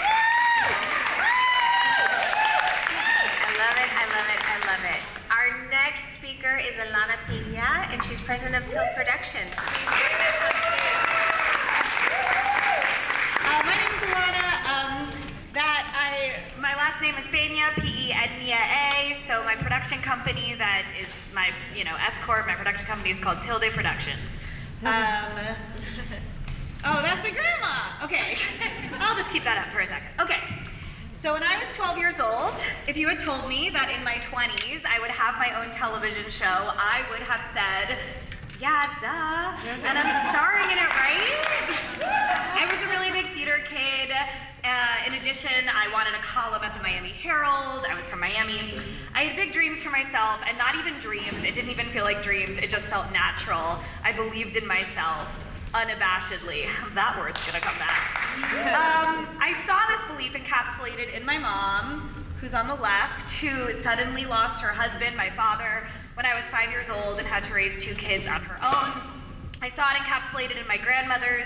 That's my maternal grandma. I'm Jewish on my mom's side, Cuban on my dad's side. They're both incredible. 2 of the smartest women I've ever known who to this day greet life with a strength and fortitude I have always admired. I wonder what's next. Oh, wrong way. Oh, here we go. That's nice. That's me and my mom. Okay. And then I grew up. And things happen when you grow up, right? There are obstacles, heartaches, lack of representation in the field that I once felt was a no-brainer. And I started to doubt myself, but I kept trying. I worked hard, as I always had, but I was losing my grasp of that unabashed 12-year-old girl. That didn't stop me from writing a script based on what I wish I'd seen at that age. A story of a Cuban-American girl named Elena Cañero Reed growing up in Miami, writing in her diary as she makes her way through the failures and foibles and victories of middle school. Oh yeah, and one day she becomes president of the United States. She just doesn't know that yet. Wonder what's next? Oh, that works. Okay, that's me when I was 12. Or 11 maybe. So my script got the attention of Gina Rodriguez, CBS Studios, and Disney Plus, who then picked up my show, Diary of a Future President, for 10 episodes. And then another 10, it ran for 2 seasons on Disney Plus. So suddenly there I was, right? I was the creator, I was the boss, I was the person who was supposed to have all the answers, but it had been so long since I had connected to that version of myself, and this whole phase of life opened the door to a whole new slew of insecurities. I was like, this happened to me too early, I'm not ready, I'm not a boss, I'm a boss baby. This was not helped by people coming up to me and cooing over me like I was their little sibling on the first day of school instead of like a boss of hundreds of people and could fire them at any moment. And you internalize that, right? I internalized it, and it added to the voices of doubt in my head. I was like, am I ready? Wonder what's next. Oh, that's my mom on set. That's a nice one. But then something happened. I worked to crack this character I had created, this unabashed, unapologetic 12-year-old girl who believed so fully and deeply in herself. Somebody who, because of that belief, was able to harness the power to lead the free world. And as I started to connect to the character Elena, I found a connection with the girl who inspired her, myself. That tween who would have looked at me leading those hundreds of people and been like, of course you're the boss. I harnessed that power and I became the leader that had been inside me all along. I made 2 seasons of television, a show I am deeply proud of, a show that encompasses that the truest, purest version of yourself is the one inside you that's been waiting to lead. Oh, that's great timing, okay. So now I embrace my role as a leader, unabashedly. Company Tilde Productions. I have exciting projects in the works, including I'm writing the reboot of the movie Working Girl with Selena Gomez producing. But the most important thing I do, more important than all of the projects, is mentoring other creators, lifting them up, helping them to channel the truest version of themselves. There is no feeling like watching a creator step into their power, like Elena did on the show, like I continue to do every day. So yes, I thank the generations that came before me, but I also thank the me that came before me. And I work every day to make make her proud. Okay, 2 more to go. We're saving the best for last. We're so excited. Thank you guys for hanging in there. Sonia King is Vice President of Multicultural Americans of Southern California. You guys give it up, ladies and goddesses. Give it up for Sonia. I'm kind of sad that I was sitting so close to the wine because, it's towards the end, so bear with me. I am Sonia Smith-Kang. I am founder and designer of Mixed Up Clothing, and I am also the Vice President of Multiracial Americans of Southern California. And the thing that I'm most proud of is being a mom of 4. So, I come from strong women. My grandmother is my grandmother, Cheryl. My father is African American, my mother is Mexican. I'm a military brat who was born in Puerto Rico, and then my family moved to the Hawaiian island of Oahu before coming to beautiful Pacoima after that.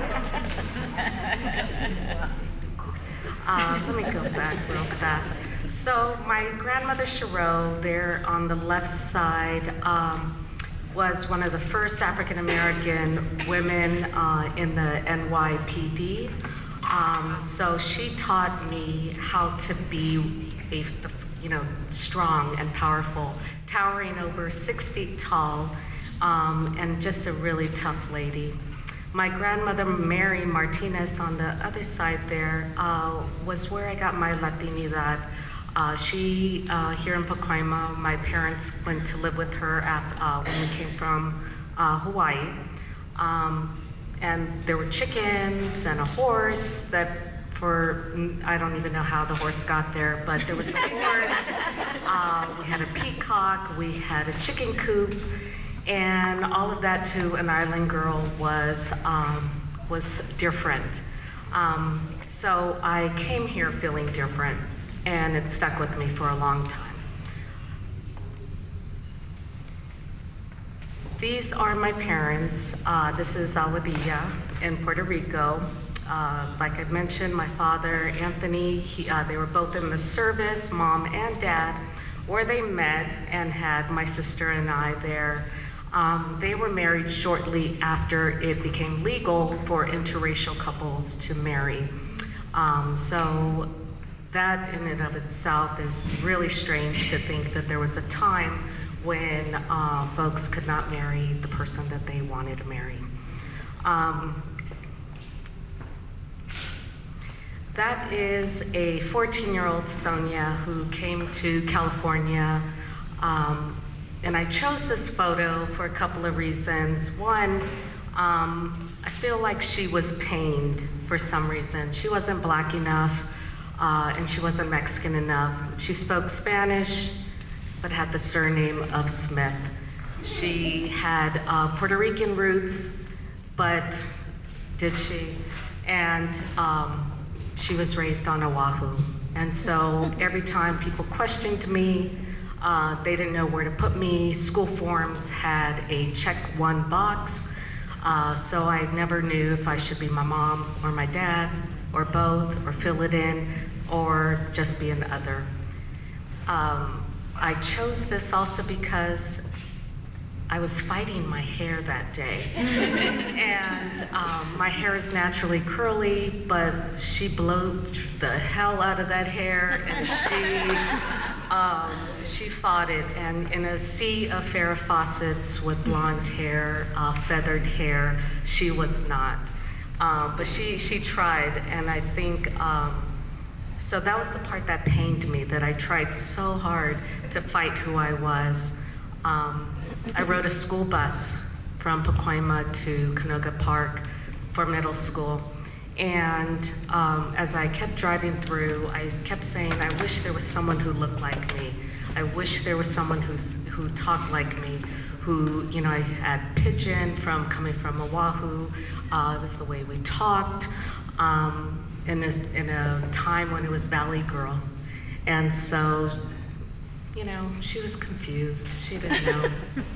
So she joined a swim team thinking that swimming in the ocean at Ala Moana would transfer to a pool.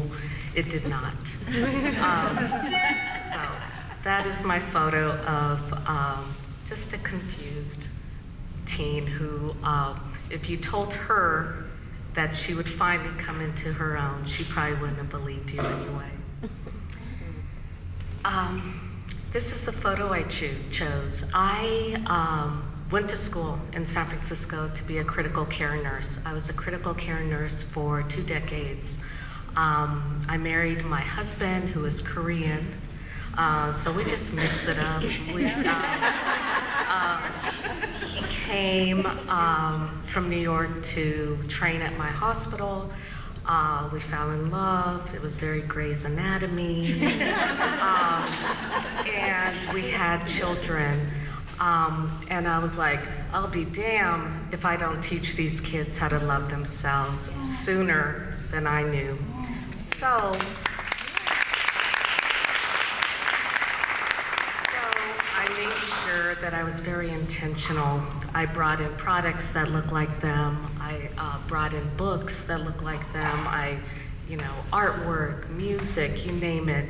And one thing that I found that was missing was fashion. I grew up at a time where my father and his family were in dashikis, and my mother's side was in folklorico. So I was like, what am I gonna do now with my Korean, Black, Mexican kids? So I had sewn since 8th grade. My mother sewed before me.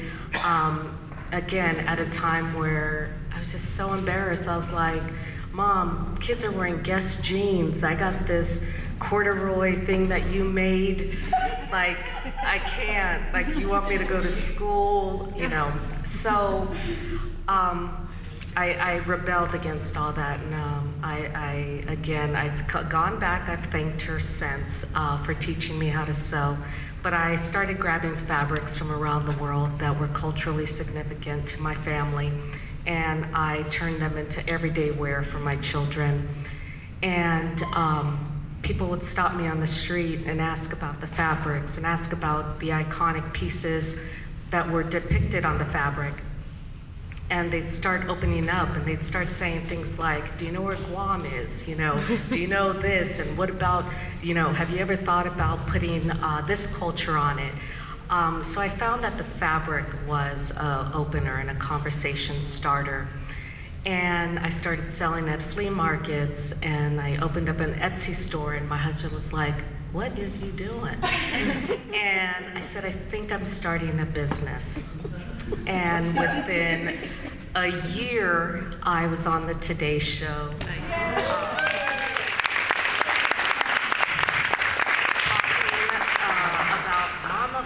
From Northridge, California, starts a business. And again, I was like, we talked about imposter syndrome, and that was me. I didn't, believe in myself. I just was this girl from Pacoima who wanted to see herself, who would ride on a school bus and who was waiting for someone who looked like her, who told the stories.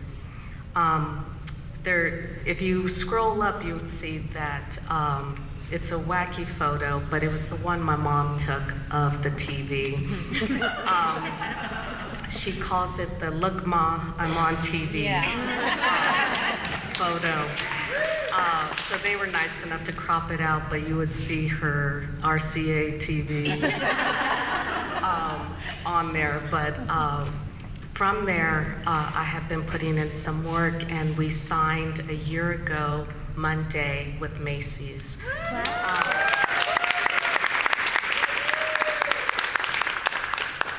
And we have more stuff coming. I'm very excited about that. But I talk about waiting for the person, and my kids are grown. I got a 30-year-old and, another kid who's going to college next year.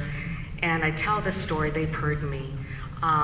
They always, think, where do you go? Who are you telling this to? They don't believe me that I actually, do stuff.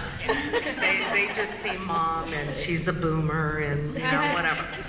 And so we're talking and they heard my story and my daughter Ava said, do you realize you were the one you were waiting for? And I was like, girl. So with that, I want to encourage folks to continue to tell your stories and to continue to tell that 12-year-old, 14-year-old inside of you that you are enough, you belong. I loved the story. I had to change the belonging. I was like, those are my words. So I will end in, once you're done telling your story, and once you're done giving tribute to your ancestors, and I'll leave you with the illustrious words of the poet Snoop Dogg, who says, I want to thank me. He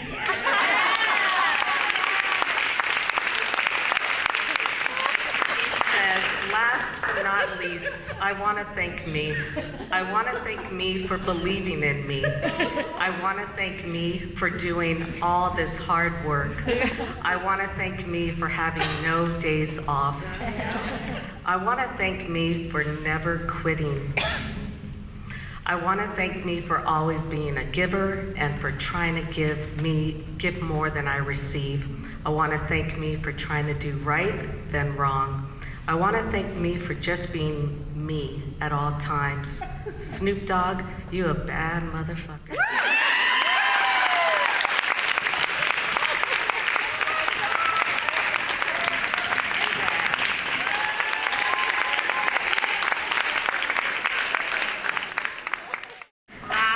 Most certainly not least. Yes, we have the amazing Miss Chanel Smith. She's Executive Director of LA's Women and Girls Initiative. Give it up. This has been an amazing event. I just want to say thank you so much to Cheryl for having me here. There's so rare that I get to be in spaces with women that are this authentic. I am the Executive Director for Women and Girls Initiative, which is a really fancy way of saying that I am a paid feminist, which is wonderful. But I don't ever get to hear. We've been sitting at our table and I have my fabulous team with me over here, and we keep turning to each other saying like, I haven't heard anybody say that out loud. Wait a minute, this is, so it's the end of the night, and so I apologize if I'm a little less polished than I might have been before, but I feel like I'm in good company. This is my grandmother. My grandmother is my life. In my family, we have a saying like, what would Dorothy do rather than what would Jesus do? She is phenomenal. She's 93 years old. I'm incredibly blessed to have both of my grandmothers still alive. One is 93, one is 99. And so you'll notice, well, maybe you won't, but I do not have a picture of my mother up here. And so when I was talking to Cheryl about kind of the prompts that they gave us to come up here and speak, I told her, I am estranged, I don't have a relationship with my mother. And she said, we'll talk about that, right? Talk about that. And so my grandmother has always been who I attribute with like my success, right? She was there, she took me in, my mom was, she did the best that she could. It took a lot of therapy and a long time for me to get to this space where I recognize that my mom is a woman first, right? I am about to have my first child, and so recognizing we're women first. And what that means is that the world is telling us all of these things that we have to be, right? We've got to be moms, we've got to be like sisters, we've got to be daughters, we've got to stay quiet, we've got to be powerful, we've got to carry our families on our backs, but like never let anybody know that you are actually in the room. And so through that, and through a lot of a lot of therapy and a lot of work on myself, what I've recognized is that two things can be true at the same time. Right? My mom can be a woman who was not able to show up for me as a mother, and I can forgive, and I can respect, and I can understand that, and I can choose as my own woman that I have boundaries between like how I have her in my life and how I have her in my family.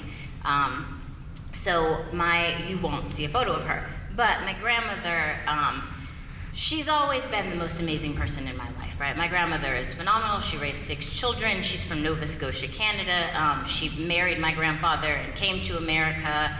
My grandfather, while I love him dearly, was like a man of the times. He was, African American and incredibly successful, which was very, very rare during his time. And so he did not treat my grandmother or my mom and her siblings the best. And he left her when her children were teenagers, and she had to get a job for the first time. And she just continued to strive, continued to thrive, continued to do all of these amazing things. And she never complains. Like, the woman is never angry, ever, about anything. It's incredible to me, because that is not how I live my life. So she really is just phenomenal, and I had the ability to talk to her last night and to tell her, like, hey, I'm about to stand in front of this room full of all of these amazing women, and I'm gonna talk about you.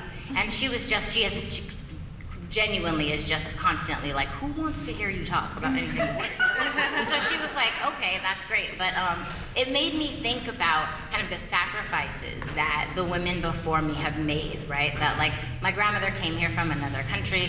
My other grandmother was a part of the Great Migration from Louisiana, was very, very poor. Both of my grandmothers were victims of domestic violence. And that they can have a granddaughter, right, 2 generations later, that is a homeowner, is successful, is, an executive director for, like, the 2nd largest county in the world, or in the country. I have trained world leaders on domestic violence, on gender-based violence, right? I get to do all of these really amazing things because I had these women who were willing to sacrifice, not because they were really thinking about whether or not their granddaughter was going to be able to stand on stages like this, but because that's just what women do, right? Like, that's just what they do. And so this is my 12-year-old self, which was a very interesting exercise in getting here. And I really appreciated what one of the women who came up here said, right? Like, if you would have told my 12-year-old self that I was going to be a very well-compensated feminist, she would have been like, well, of course, absolutely. Like, what else would you be doing, right? Like, and so I think about what you can't see in this photo is that I went to a private school. I was one of 3 black children in a completely white school, so that was fun. I spent a lot of time kind of fighting against like the patriarchy, and not even really knowing what that was. So we had uniforms, which you can see the shirt, but what you can't see in this photo is that at my private school, girls were not allowed to wear pants once we hit the 6th grade. And so that's when this photo was taken. And so we could wear skirts, we could wear shorts, but we were not allowed to wear pants, which was asinine to me at 12 years old, right? Like, I've got to be cold just because I don't have a penis.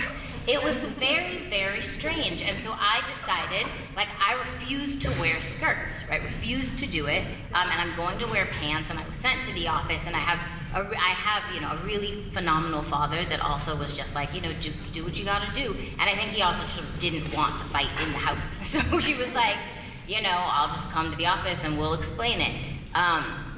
But knowing at a really young age that, like, things are not fair, right? Like, just because I was born with a particular set of genitalia means that I have to fit into this particular box, even when it doesn't fit for me, right? I have to physically be cold because I don't have a penis, and that's the only difference between us. And I hadn't really thought about the fact that I guess the boys have to, like, be hot because they're not allowed to wear shorts. And so they have sort of these really asinine rules. And so from that, like, I had no idea that a job like Executive Director for Women and Girls Initiative even existed.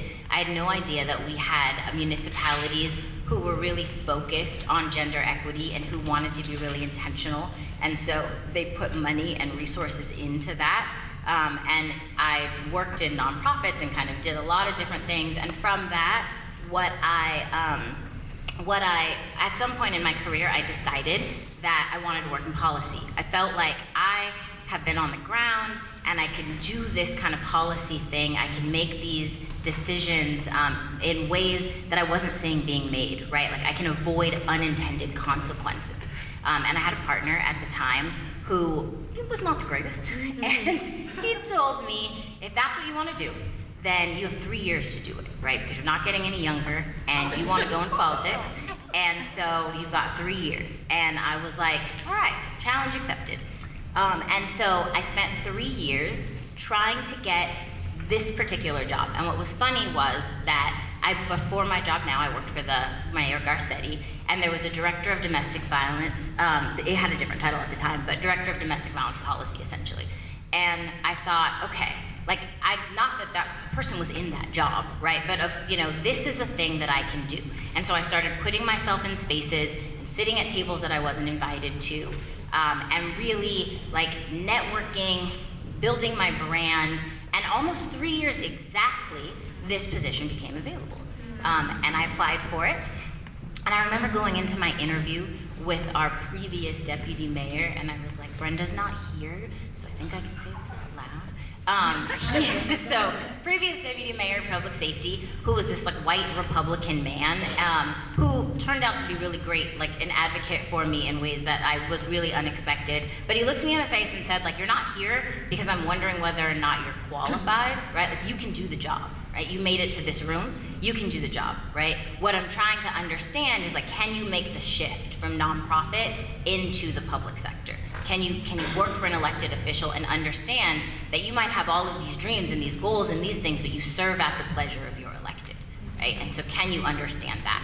And making that transition was actually incredibly difficult to do. And I had to kind of keep my head down. I was the director of domestic violence and vulnerable populations, and so what that means is that no one gave a damn, frankly, about women.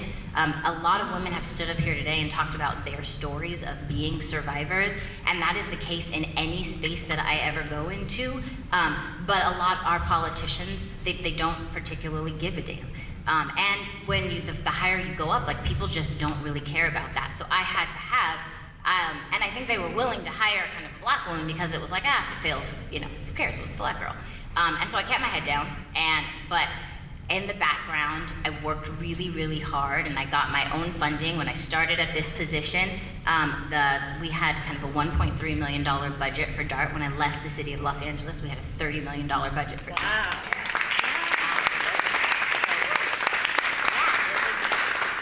It was a phenomenal time. One of the things that we did during the pandemic was we held the largest response to domestic violence during the pandemic in the world in this city. And that came out of just like my own head, and when the COVID, when we first knew what was going on, saying, like, women are going to be trapped in their homes and they're going to die, right? They're going to die. And so, and no one is going to think about that. No one is going to do anything. So what do we do? What can we do? And we had an angel investor in Rihanna that was amazing. That like 48 hours from the time that I met, the head of her foundation, till the day that we launched this project, it was 48 hours. And she said, how much will it cost for you to do what you think is going to be necessary for domestic violence survivors during COVID? And I was like, it's going to cost $5 million, right? And there was no way that anyone was giving me $5 million. It didn't even cross my mind.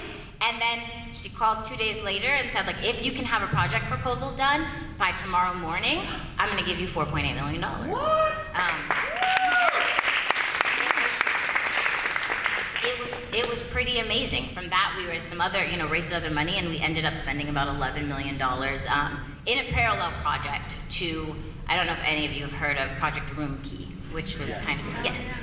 So Project Room Key, just for scale, spent $30 million, and they housed 5 million homeless people. We had a parallel project called Project Safe Haven, and we spent $11 million, and we housed 3,000, and we had a 98% success rate in moving people out of temporary shelter into permanent housing.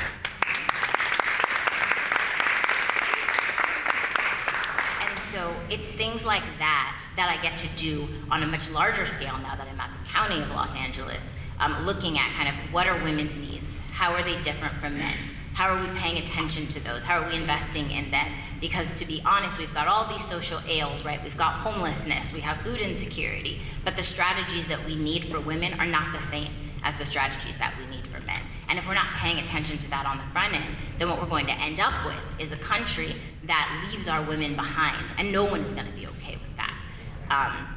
So my word, which is a little different, is grace, right? I think as women, we're phenomenal. There's no other way to put it. Women are amazing. You've heard from amazing women tonight who have done phenomenal things. I stand in this room and I am just in awe of the company that I am in. And through all of that, I can guarantee you that all of those women are harder on themselves than anyone has ever been on them. Right? That is who we are. And so in addition to our greatness, it is incredibly important that we give ourselves grace, that we remember that therapy is okay, that even though our background doesn't look like it's supposed to on paper, that what we have to bring, is valuable, that if you make a mistake, that's okay, right? That you're still worth everything that you thought you were worth, that if you misspell a word on the email, you're not gonna get fired. And so I wanna thank you all for being here, and I will leave you with reminding you to give yourselves grace, because while we are phenomenal and we are moving mountains and moving through spaces, it is also incredibly important for us to take care of ourselves.